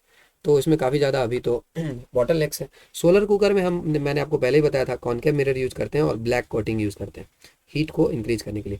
वेव एनर्जी भी हम यूज़ कर सकते हैं समुद्र में, तो उसमें mainly kinetic energy of waves use करते हैं टरबाइन को रोटेट करने के लिए। ओशन थर्मल एनर्जी पर बात कर लेते हैं। ओशन थर्मल एनर्जी क्या होता है? तो ओशन में हम क्या करते हैं, एक्चुअली ओशन का जो सरफेस है, मान लो यहाँ पर अपने पास समुंदर है और समुंदर का जो सरफेस है, तो सरफेस पे जो सूरज भगवान है उनका होता है ज़्यादा इंसिडेंट लाइट, जिस कारण से जो सरफेस है ये हो जाता है हॉट, और जो बॉटम सरफेस होता है, बॉटम सरफेस ये रहता है कूल, जिस कारण से एक टेम्परेचर डिफरेंस क्रिएट होता है ना। और इस टेम्परेचर डिफरेंस जो है, इसी को यूज करके हम ओशन थर्मल एनर्जी का यूज करते हैं। जैसे टेम्परेचर डिफरेंस कम कितना का होना चाहिए, 20 डिग्री सेल्सियस या 20 केल्विन का होना चाहिए, कम से कम 2 किलोमीटर के डेप्थ के लिए। तो जो यहाँ पे ऊपर वाला वाटर है, सरफेस वाटर, इससे तो हम क्या करते हैं, अमोनिया एक लिक्विड है, उसको हम बॉईल करते हैं, उसमें हम स्टीम बनाते हैं और टरबाइन नचाते हैं और बिजली बनाते हैं। और कोल्ड वाटर से फिर वापस हम कंडेंस कर लेते हैं उसी अमोनिया का जो वेपर है, और फिर वापस चैनल में डाल देते हैं। ठीक है। और अब हम सीख लेते हैं हॉट स्पॉट्स के बारे में। क्या?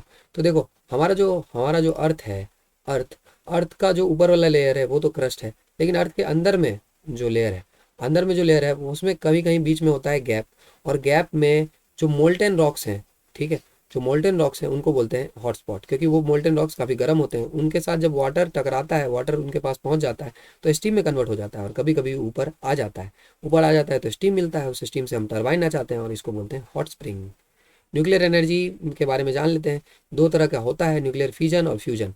फ्यूजन में क्या होता है, फ्यूजन में ब्रेक होता है, फ्यूजन में क्या होता है, फ्यूज, है ना, ठीक है, फ्यूज, फ्यूज मतलब मिलना, फ्यूज में फ्यूज होता है, और सन में फ्यूजन का रिएक्शन होता है। और हाल में आप यहाँ पे याद रखेंगे, करंट अफेयर्स का भी मुद्दा है, फ्यूजन में अभी हाल में काफ़ी ज़्यादा रिसेंटली में रिसर्च हुआ है, यूएस ने इसमें रिसर्च किया है, ब्रेक थ्रू हासिल किया है, इसके बारे में भी हम याद रखेंगे। एन एटम ऑफ यूरेनियम जो है 10 मिलियन टाइम्स एनर्जी निकालता है as compare to coal atom. खत्म। अब चलते हैं आगे, अब आ जाते हैं आगे। तो यहाँ हमने पूरा क्लास 10th जो है कवर कर लिया। अब इसी तरह से हम जो भी क्वेश्चंस आ रहे हैं क्लास 9th को भी कवर कर लेते हैं, और स्टार्ट करते हैं फर्स्ट क्वेश्चन के साथ। क्या है? A car under goes a uniform circular motion. तो एक कार यूनिफॉर्म सर्कुलर मोशन में है, एक्सेलरेशन ऑफ द कार कितना होगा? तो सबसे पहले पढ़ लेते हैं किसको, यूनिफॉर्म सर्कुलर मोशन को। तो देखो, सर्कुलर मोशन क्या होता है? सबसे पहले मोशन, अगर कोई ऑब्जेक्ट अपना पोजीशन चेंज करता है विथ रिस्पेक्ट टू टाइम, तो उसको हम बोलते हैं कि ऑब्जेक्ट किस मोशन में है, सर्कुलर ऑब्जेक्ट मोशन में है अगर अपना पोजीशन चेंज करता है। सर्कुलर मोशन क्या होता है? सिंपल, हलवा है। अगर ऑब्जेक्ट एक थ्रेड से मैंने यहाँ पर स्टोन को बांध दिया और इसको मैं ऐसे ऐसे घुमा रहा हूँ तो सर्कुलर मोशन है। अगर स्पीड यूनिफॉर्म है, स्पीड सेम है, तो यूनिफॉर्म सर्कुलर मोशन है। लेकिन एक बात देखो, एक्सेलरेशन क्या होता है? That is v minus u by t. Acceleration होता है v minus u by t. मतलब एक्सेलरेशन अगर वेलोसिटी चेंज करेगी तो एक्सेलरेशन प्रोड्यूस होगा। तो वेलोसिटी कैसा क्वांटिटी है? हम याद रखेंगे वेक्टर क्वांटिटी है।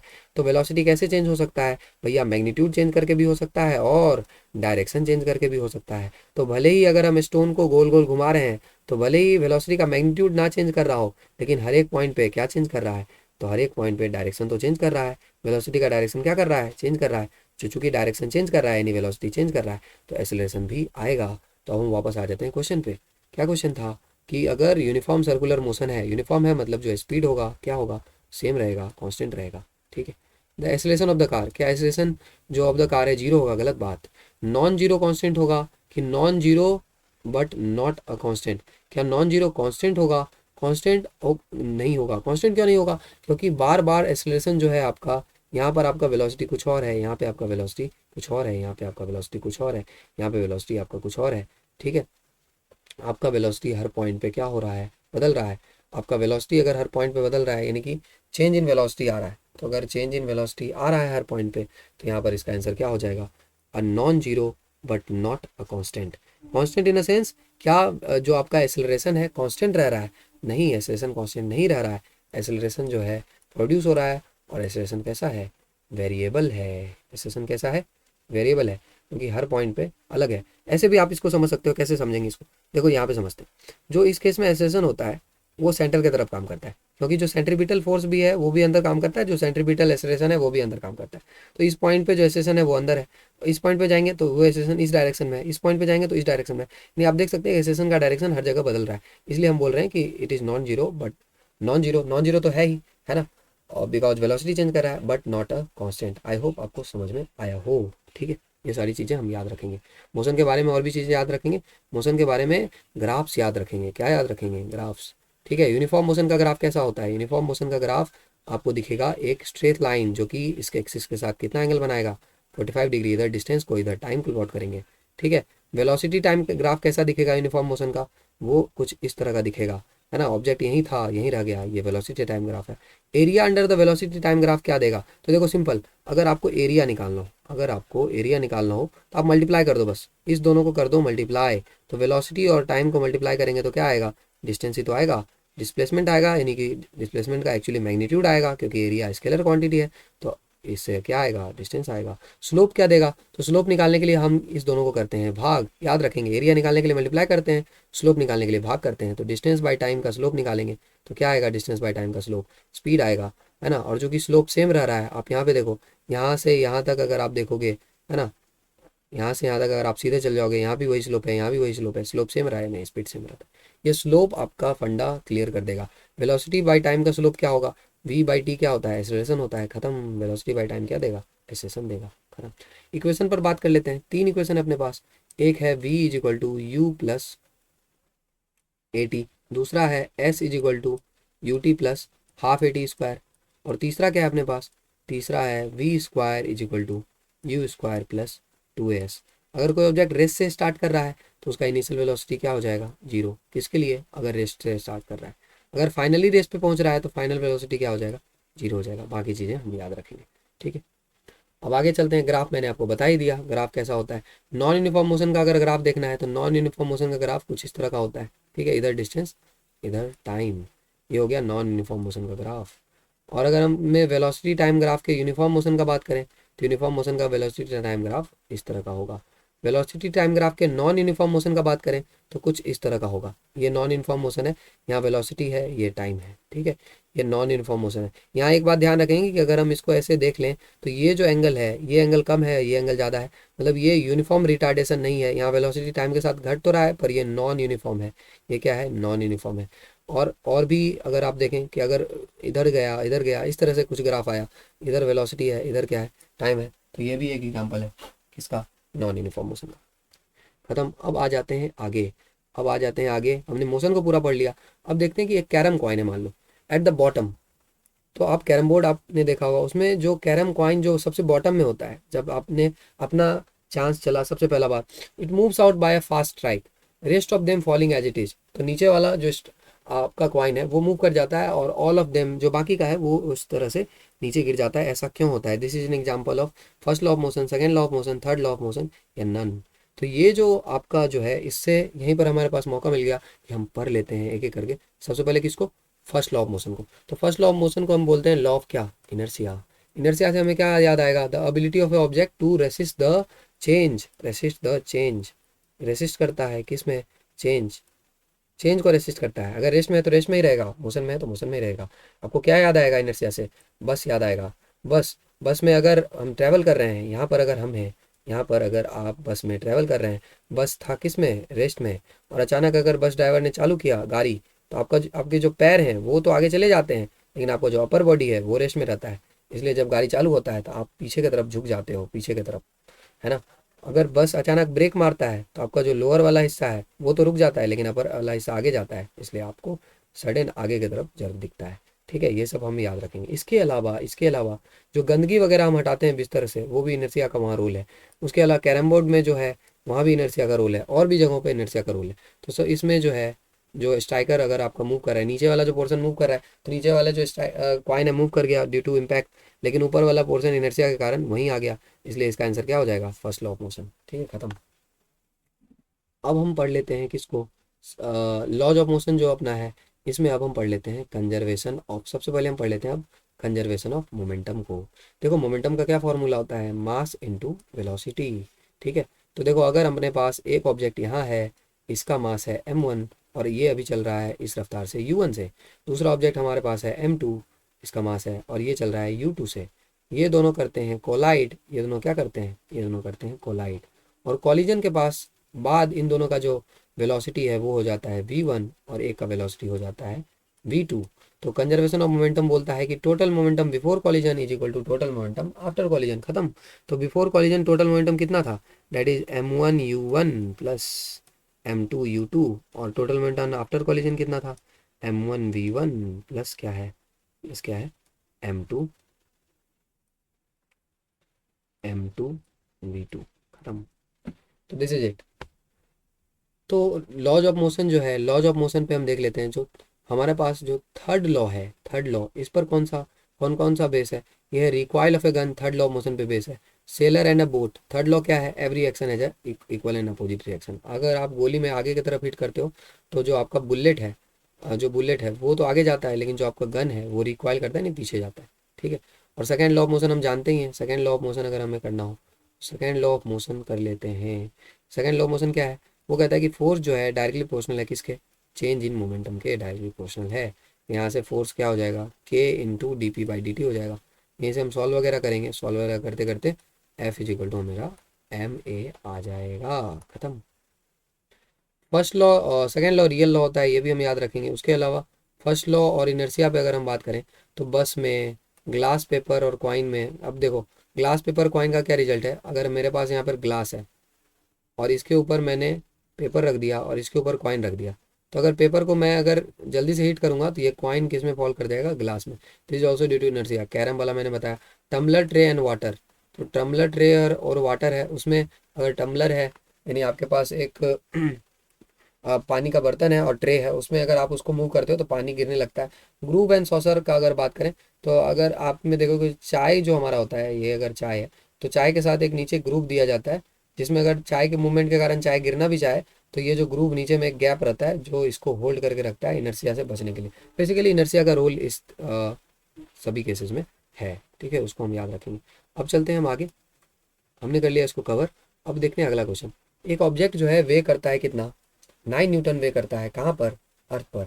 what would be its weight when measured on the surface of a planet where the acceleration due to gravity is 9 times that on the surface of the earth। तो दूसरे planet पे जहाँ पे वजन कितना है, 9 times है, क्या होगा। तो इसको पहले हम पढ़ लेते हैं, इसको पढ़ लेते हैं और यहाँ पर समझते हैं कि मास और वेट में क्या फ़र्क होता है। मास होता है अमाउंट ऑफ मैटर, कि कितना अमाउंट ऑफ मैटर है किसी भी बॉडी में।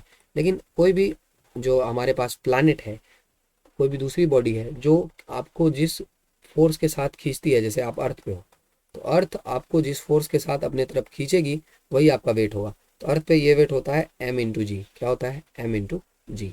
और यहाँ g का वैल्यू क्या होता है अर्थ के लिए, वो होता है gm by R square. I hope आपको ये पता होगा, gm बाय क्या, gm by R square, this is the value of gravity. ठीक है। तो यहाँ पर अगर हम इसका बात करें, ठीक है, अगर हम यहाँ पर अर्थ और मून का बात करें तो अर्थ और मून में क्या होता है, अर्थ और मून में 1/6। ठीक है। तो मून पे जो वेट आता है वो अर्थ के वेट का 6 टाइम्स होता है। ये सब ऐसा क्यों होता है, ऐसा इसीलिए होता है क्योंकि जो मून का वेट है, जो मून का रेडियस है, वो जो है वो अर्थ से कम है, इसलिए होता है। अब इस क्वेश्चन पे आते हैं। ऑब्जेक्ट का जो वजन है अर्थ पे 9 न्यूटन है, तो किसी प्लानट पे जहाँ ग्रेविटी 9 टाइम्स है वहाँ वजन क्या होगा, सिंपल, उस प्लानट पे वजन होगा मास इंटू उस प्लानट की ग्रेविटी। तो जो उस मान लेते हैं कि इसका मास तो चेंज करता नहीं है, तो उस प्लानट पे भी मास m होगा। ठीक है। तो अब बाकी काम निकाल लेते हैं। जी, तो जी उस प्लानट पे 9 टाइम्स है, तो ये यहाँ हो जाएगा 9g। ठीक है। तो 9 हम कॉमन ले लेंगे, बाकी आ जाएगा mg। ठीक है। तो mg हो गया यहाँ पे। ऑब्जेक्ट वेज 9 न्यूटन, तो ऑब्जेक्ट है तुम्हारा 9 न्यूटन का यहाँ पर वेट है। तो यहाँ हम देख रहे हैं कि अर्थ पे जो इसका वेट होगा वो mg होगा, तो हम देख रहे हैं कि यहाँ 9 टाइम्स हमारा वेट हो जाता है। इसमें क्या सही हो जाएगा, the weight of object will become 9 times on that planet, क्योंकि ग्रेविटी की वैल्यू इंक्रीज कर रही। सिंपल, आपको w/mg में रखना है, निकाल लेना है, खत्म। अब यहाँ पर हमारा फर्ज बनता है कि हम पढ़ ले किसको, ग्रेविटी वाला जो हमारा चैप्टर है, Kepler's law of planetary motion. तो देखो प्लानिट के मोशन को समझाने के लिए केपलर ने 3 नियम दिए थे। पहला नियम क्या है कि जो प्लानिट है सन के चारों ओर रिवॉल्व करता है। सन एक फोकस पे होता है और प्लानिट एलिप्टिकल पाथ में रिवॉल्व करता है। सेकेंड लॉ क्या है, देखो सेकेंड लॉ को समझने के लिए हम यहाँ पर इसको कर लेते हैं, सेकेंड लॉ को समझ लेते हैं। Let us do second law. तो यहाँ पर इस तरह से बना लेते हैं हमारा इलेक्ट्रिकल ऑर्बिट। यहाँ पर हम मान लेते हैं यहाँ है हमारा सन, ठीक है, और यहाँ पर हम मान लेते हैं प्लानेट। तो प्लानेट को ज्वाइन कर देता है, मान लो 2 लाइन यहाँ ज्वाइन कर लिया हमने और 2 लाइन हमने यहाँ ज्वाइन कर लिया। तो ये जो लाइन ज्वाइन किया प्लानेट को सन से, ये जो है इक्वल एरिया स्वीप करता है, ठीक है, in equal interval of time. यानी जो ये एरिया है, अगर मान लो यहाँ से यहाँ तक सेम टाइम है, यहाँ से यहाँ तक सेम टाइम है, तो इक्वल एरिया ही स्वीप करेगा, ठीक है। ऐसा इसलिए करता है, ठीक है। इसके फलस्वरूप क्या होता है, अब देखो दो दो पॉइंट को समझ लो। एक अगर सन यहाँ पे है तो जो नज़दीक वाला पॉइंट है उसको हम पेरीहेलियन बोलते हैं, पेरीहेलियन, और जो दूर वाला पॉइंट है उसको एपहेलियन बोलते हैं। तो जब पेरीहेलियन से प्लैनेट पास करता है पेरीहेलियन से, तो स्पीड इंक्रीज कर जाता है। इस बात को भी हम याद रखेंगे, स्पीड हाई कर जाता है। जो जब सूरज, जो प्लैनेट है सूरज के पास से पास करेगा, करीब से पास करेगा, तो स्पीड काफ़ी ज़्यादा क्या हो जाता है, बढ़ जाता है, ठीक है। इसको भी हम याद रखेंगे क्योंकि इस पे जो लगने वाला फोर्स है वो भी बढ़ जाता है, फोर्स बढ़ जाता है, सेंट्रीपिटल फोर्स है ना, तो mv²/r से वेलोसिटी भी बढ़ जाता है, इसको याद रखेंगे। तो एन इमेजिनरी लाइन जो ज्वाइन करते हैं इक्वल एरिया स्वैप करता है इक्वल इंटरवल ऑफ टाइम में। थर्ड लॉ क्या है, square of the planet's orbital period is proportional to the cube of semi major axis. तो ये हमारा हो गया इस तरह से, ये हो गया हमारा मेजर एक्सिस, ये हो गया माइनर एक्सिस। तो मेजर एक्सिस जो होता है 2a होता है, तो सेमी मेजर एक्सिस हो जाएगा a सॉरी। तो जो square of the time period होगा वो क्यूब के बराबर होता है सेमी मेजर एक्सिस के। ये थर्ड लॉ था। अब करते हैं हम आगे, पेरीहेलियन एपहेलियन हम समझ गए, है ना। ग्रेविटी हम जानते हैं, जो हमारा अर्थ है, जो जिस फोर्स के साथ खींचता है किसी भी ऑब्जेक्ट को, उसको हम कहते हैं ग्रेविटी। मून एंड अर्थ का हम जानते हैं कि मून पे 1/6 हो जाता है हमारा वेट, और वेट और मास का फर्क भी हमने देख लिया, ठीक है।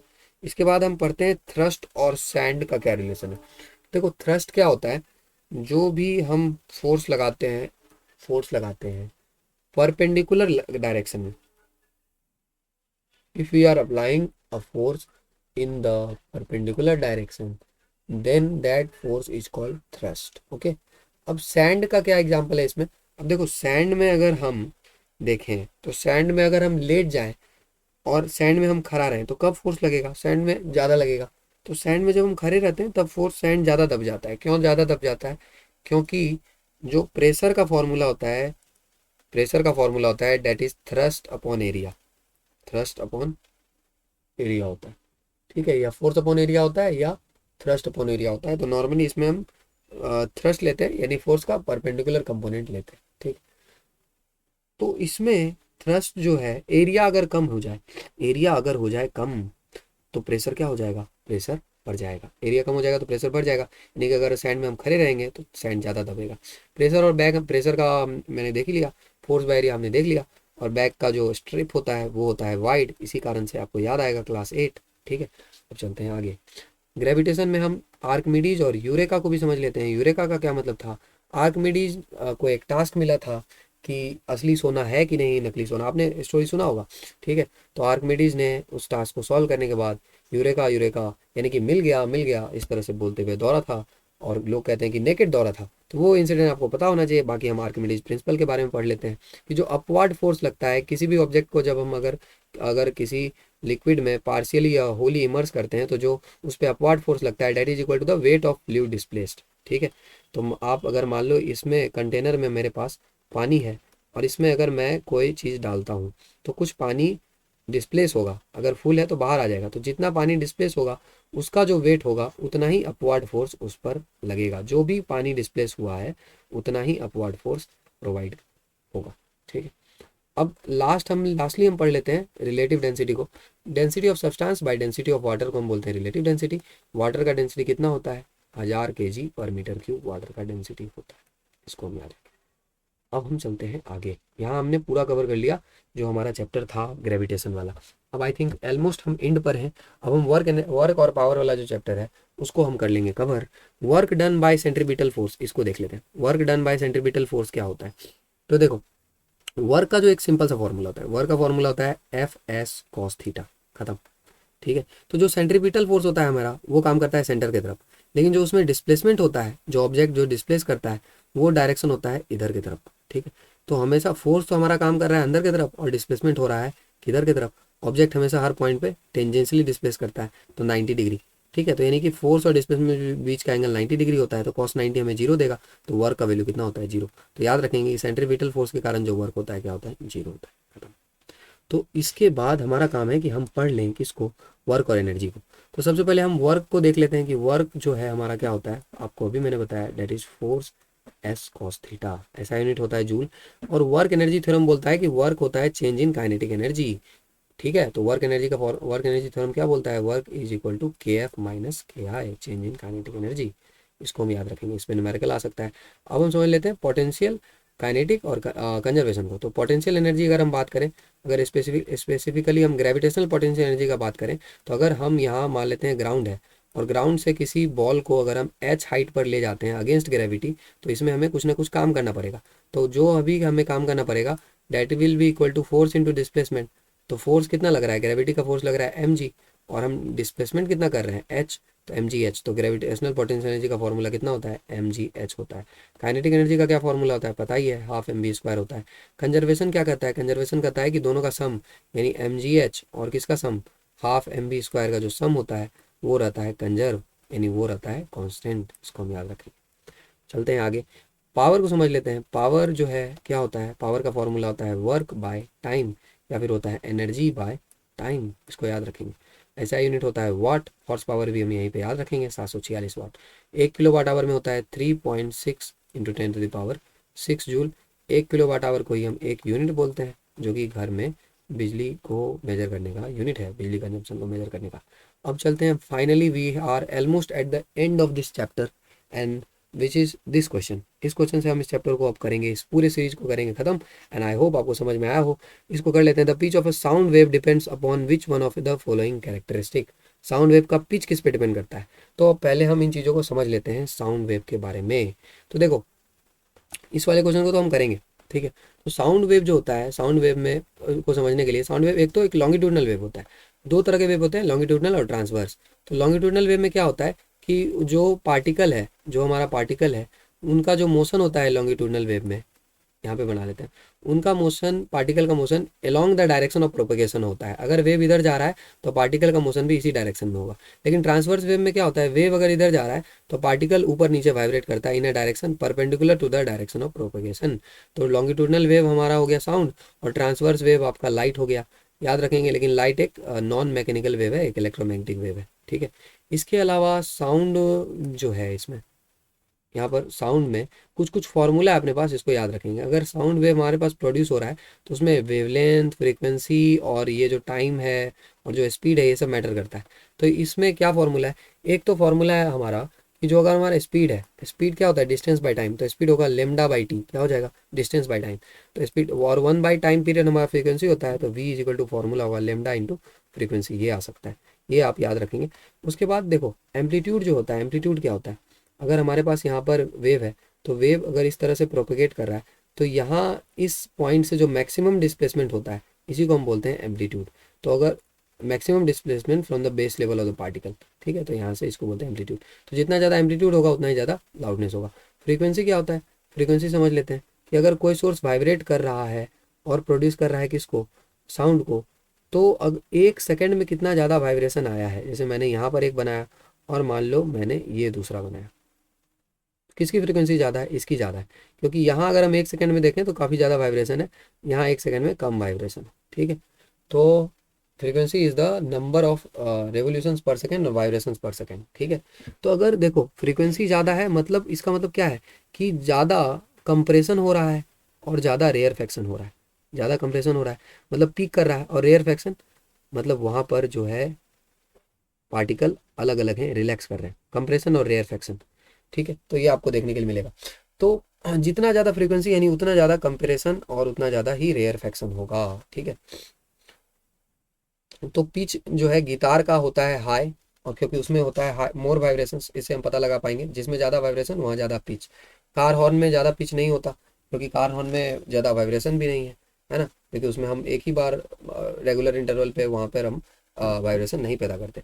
स्पीड जो है उसको हम देखेंगे, और उससे फिर हम इको को भी समझेंगे, ठीक है। फास्टर वाइब्रेशंस जो है, अगर फास्टर वाइब्रेशन हो रहा है तो उस समय फ्रीक्वेंसी जो हो जाएगा वो क्या हो जाएगा, हाई हो जाएगा, अगर फास्टर वाइब्रेशन है तो हाई फ्रिक्वेंसी हो जाएगा, तो उस समय हाई पिच होगा। अगर कोई ऑब्जेक्ट बहुत ज़्यादा फास्ट वाइब्रेट कर रहा है तो उससे जो होगा फ्रीक्वेंसी भी बहुत ज़्यादा निकलेगा। फास्टर वाइब्रेशन है तो स्पीड ज़्यादा होगा, उससे हाई फ्रीक्वेंसी निकलेगा, हाई पिच निकलेगा, है ना।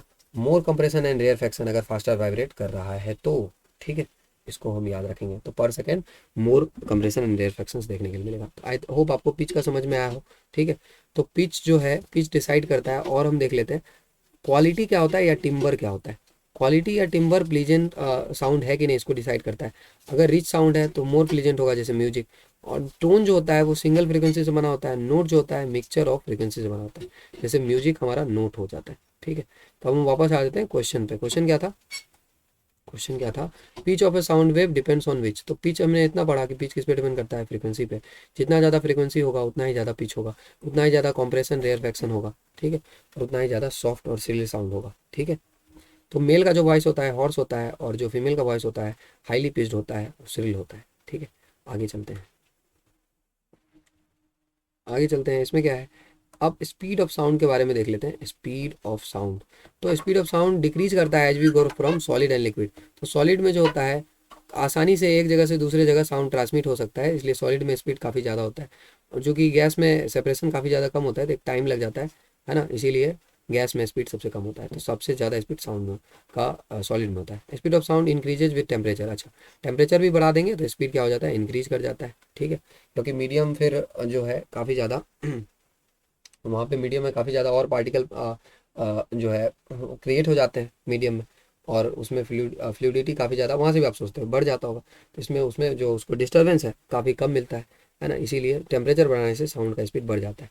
तो 0 डिग्री सेल्सियस पे एयर में देखा गया था साउंड का स्पीड 331, और 22 डिग्री सेल्सियस पे साउंड का स्पीड 344 देखा गया था, ठीक है। तो आपको साउंड का स्पीड पूछे तो आप 344 बोल सकते हैं कि नॉर्मली 22 डिग्री रूम टेम्परेचर के आसपास 344 स्पीड होता है। 25 डिग्री पे 346 का वैल्यू आई थी, ठीक है। अब हम पढ़ लेते हैं साउंड में, पढ़ लेते हैं किसको, सुपरसोनिक और सोनिक बूम को। तो देखो जो साउंड जो है हमारा यहाँ पे, ठीक है, सुपरसोनिक साउंड क्या होता है। तो नॉर्मली जो अगर हम बात करें, नॉर्मली इसमें कि साउंड का एक रेंज होता है, उसको हम देखेंगे। तो साउंड का जो रेंज होता है वो नॉर्मली होता है 20 हर्ट्ज से लेके 20,000 हर्ट्ज तक, ये नॉर्मल रेंज होता है। तो 20 से नीचे वाले साउंड को, 20 से कम वाले साउंड को हम बोलते हैं इंफ्रासोनिक। क्या बोलते हैं, इंफ्रासोनिक। और 20 से ज़्यादा वाले को क्या बोलते हैं, अल्ट्रासोनिक, ठीक है, अल्ट्रासोनिक। तो वापस हम यहाँ पर अगर समझें, ठीक है, कि इसमें सुपरसोनिक क्या होता है, तो जो साउंड जो 20,000 हर्ट्ज जो हमारा रेंज है ना, उससे ज़्यादा हो जाता है तो एक तो अल्ट्रासोनिक हो गया, और उससे भी ज़्यादा अगर हो गया तो हम सुपरसोनिक हाइपरसोनिक स्पीड पे हम देखते हैं। तो सुपरसोनिक स्पीड पे अगर कोई चीज़ है तो वो सुपरसोनिक, अगर साउंड का जो रफ्तार है एयर में, अगर मान लो साउंड का जो स्पीड है उस मीडियम में, उससे भी ज़्यादा स्पीड से अगर कोई चीज़ चल रही है, साउंड का जो स्पीड है एयर में, साउंड का जो स्पीड है एयर में, आप इससे अलग करके देखोगे, इससे अलग करके देखोगे, ये रेंज की बात हो गई जो ह्यूमन एयर सुन सकता है। इससे अलग करके मैं आपको एक चीज़ बता रहा हूँ कि साउंड का जो स्पीड है एयर में, अगर उससे भी ज़्यादा स्पीड कोई चीज़ चल रही है तो कहेंगे कि सुपरसोनिक स्पीड से चल रही है। इसके बाद हाइपरसोनिक भी होता है, इसमें मैक नंबर भी आता है ना। मैक नंबर हम याद रखेंगे, ठीक है, मैक नंबर हम सेपरेट करेंगे डिफेंस वाले सेक्शन में, कि मैक नंबर के हिसाब से हम कैसे डिसाइड करेंगे कि कौन सा ऑब्जेक्ट सबसोनिक है, कौन सा हाइपरसोनिक है, कौन सा सुपरसोनिक है, ठीक है। We will see that sonic boom, मतलब वहाँ सुपरसोनिक साउंड पे जब कोई चीज़ ट्रैवल करती है तो उससे सोनिक बूम रिलीज होता है, जो जिससे विंडो सैटर भी हो सकता है और विंडो पेन डैमेज होता है सोनिक बूम के कारण। अब समझ लेते हैं इको को। इको मतलब मैंने यहाँ से साउंड भेजा और वहाँ से साउंड रिटर्न होकर आ गया, दिस इज इको। इको समझने के लिए टाइम डिफरेंस कितना होना चाहिए, 0.1 सेकेंड होना चाहिए इको के लिए, between original and reflected sound. क्या होता है कि अगर मैंने यहाँ से बोला तो जो मैंने बोला उसका जो रिवर्बेशन होता है, जो रिवर्बेशन होता है हमारे ब्रेन में रहता है 0.1 सेकेंड तक। तो दो एको के रिटर्न होके आने तक का गैप कम से कम 0.1 सेकेंड का तो होना ही चाहिए, ठीक है, वरना हम मेरे को वही साउंड सुनाई देगा जो मैंने ओरिजिनल साउंड बोला है, ठीक है। तो कम से कम 0.1 सेकेंड का गैप होना चाहिए ओरिजिनल साउंड और सुनने ओरिजिनल साउंड के बीच में, और जो रिफ्लेक्टेड साउंड हमें सुनाई दी उसके बीच में, ठीक है। तो इस हिसाब से अगर हम करेंगे तो 344 मीटर पर सेकंड का स्पीड है, और 0.1 से मल्टीप्लाई कर देते हैं तो डिस्टेंस कितना ट्रेवल करेगा, 34.4 मीटर टोटल डिस्टेंस ट्रैवल करेगा। तो अगर यहाँ से यहाँ तक वन वे डिस्टेंस निकाले तो 17.2 मीटर का डिस्टेंस आ जाएगा, minimum distance between object and source. ठीक है, रिवर्बरेशन को आपको मैंने बता ही दिया है ना, जो मल्टीपल रिफ्लेक्शन होता है शहनाई में, मेगाफोन में, हॉर्न में, स्टेथोस्कोप में, कर्व्ड सीलिंग ऑफ हॉल्स में, इस सब में मल्टीपल रिफ्लेक्शन होता है। ठीक है, ऑडिटोरियम में जो है sound absorbent fibre board, rough plaster और ड्रेपरीज लगाया जाता है ताकि मल्टीपल रिफ्लेक्शन को जो वहाँ हो रहा है उसको एब्जॉर्ब किया जा सके। ठीक है, तो यहाँ पर हम देखेंगे। ठीक है,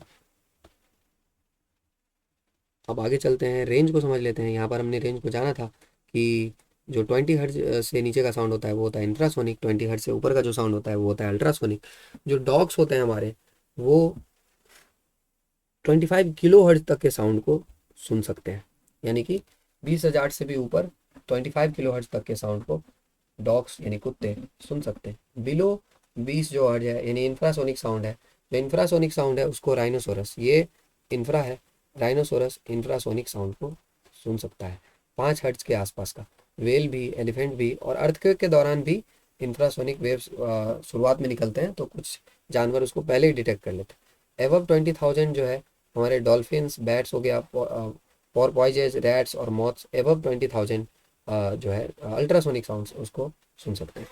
अब चलते हैं हम आगे, जो अल्ट्रासोनिक साउंड है हमारा उसका कुछ एप्लीकेशन है उसको हम देख लेते हैं। तो अल्ट्रासोनिक साउंड यानी 20,000 हर्ट्ज से जो ऊपर का साउंड अपना हो गया।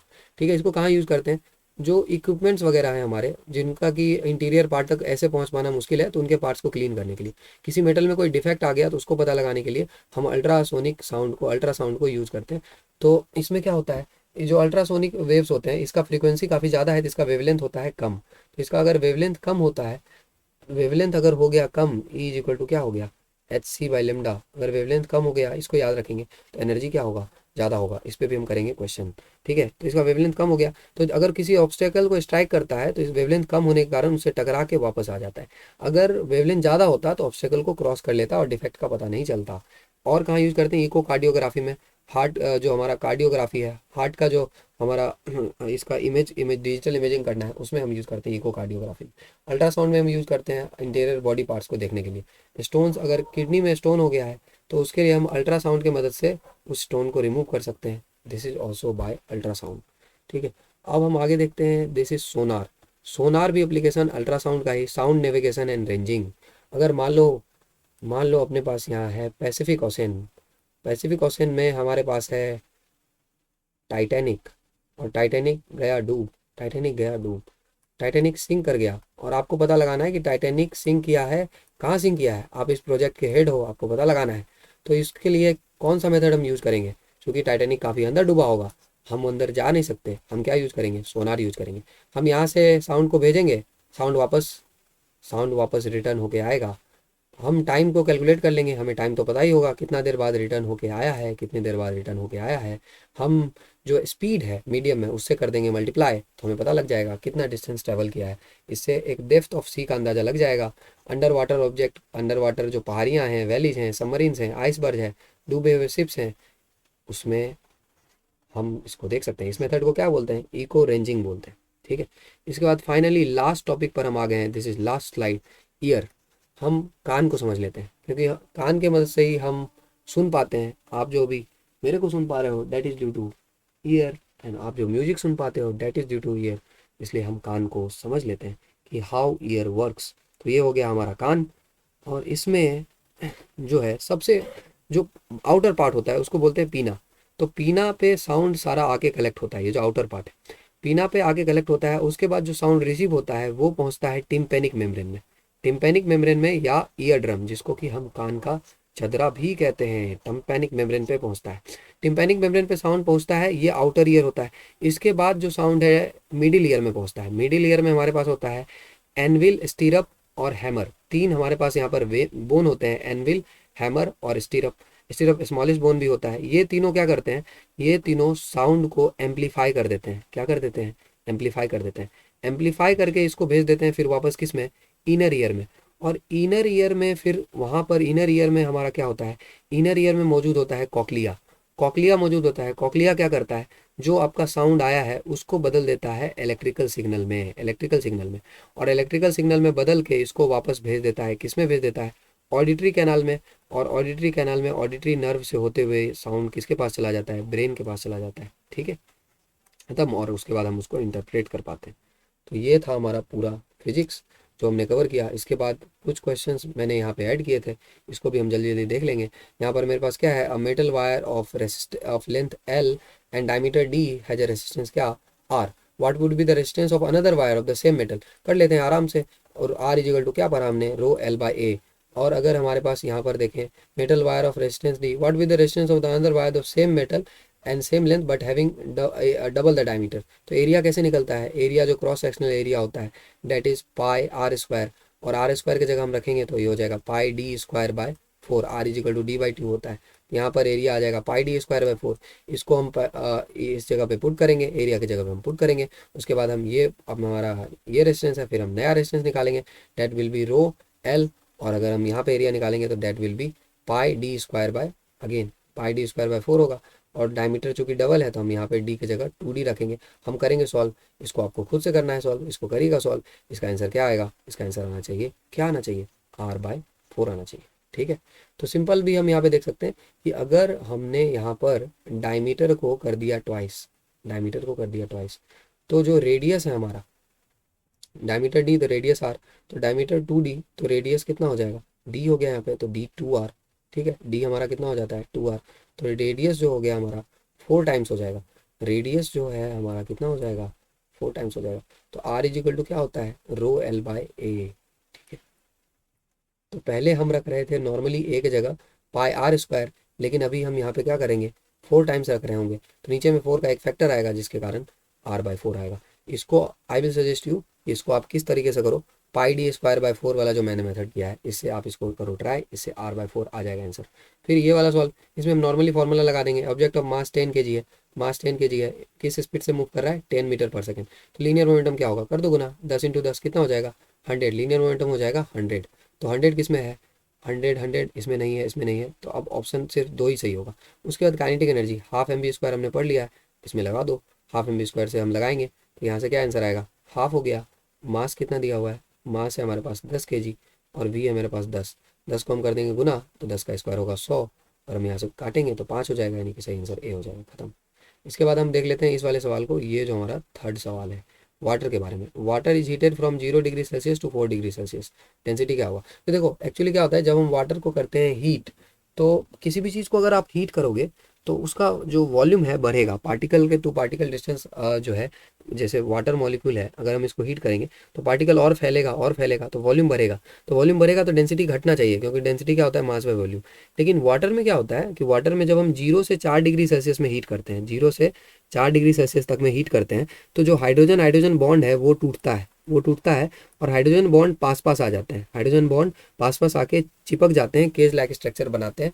उस समय जो वॉल्यूम है घट जाता है, तो वॉल्यूम घटता है कुछ देर तक, इसीलिए क्योंकि हाइड्रोजन बॉन्ड टूट रहा होता है, पास आ रहा होता है, तो वॉल्यूम के घटने के कारण जो डेंसिटी है बढ़ता है, डेंसिटी बढ़ता है।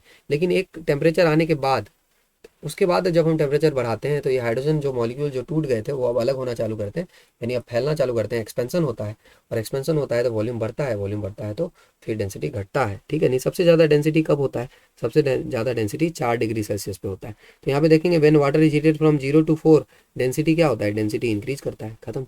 और ये जो क्वेश्चन है, ये क्वेश्चन अब आपके लिए फुल टॉस है, ये दोनों क्वेश्चन आपके लिए है फुल टॉस। क्या है question, if N object is placed at focus of a convex lens, तो हम यहाँ पे याद कर लेंगे अपना क्या है, कॉन्वेक्स लेंस, ठीक है। तो आपको यहाँ पे याद आएगा कि जो कॉन्केव मिरर होता है और जो कॉन्वेक्स लेंस होता है सेम बात होता है, दोनों ही कन्वर्जिंग टाइप होता है, ठीक है। तो कॉन्केव लेंस के हमने कहाँ पे रखा है, is placed at the focus पे रखा है, तो फोकस पे रखा, अगर हम फोकस ने पे कुछ किसी चीज़ को रखेंगे तो इमेज कहाँ पे बनेगा, इमेज बनेगा इन्फिनिटी पे, खत्म।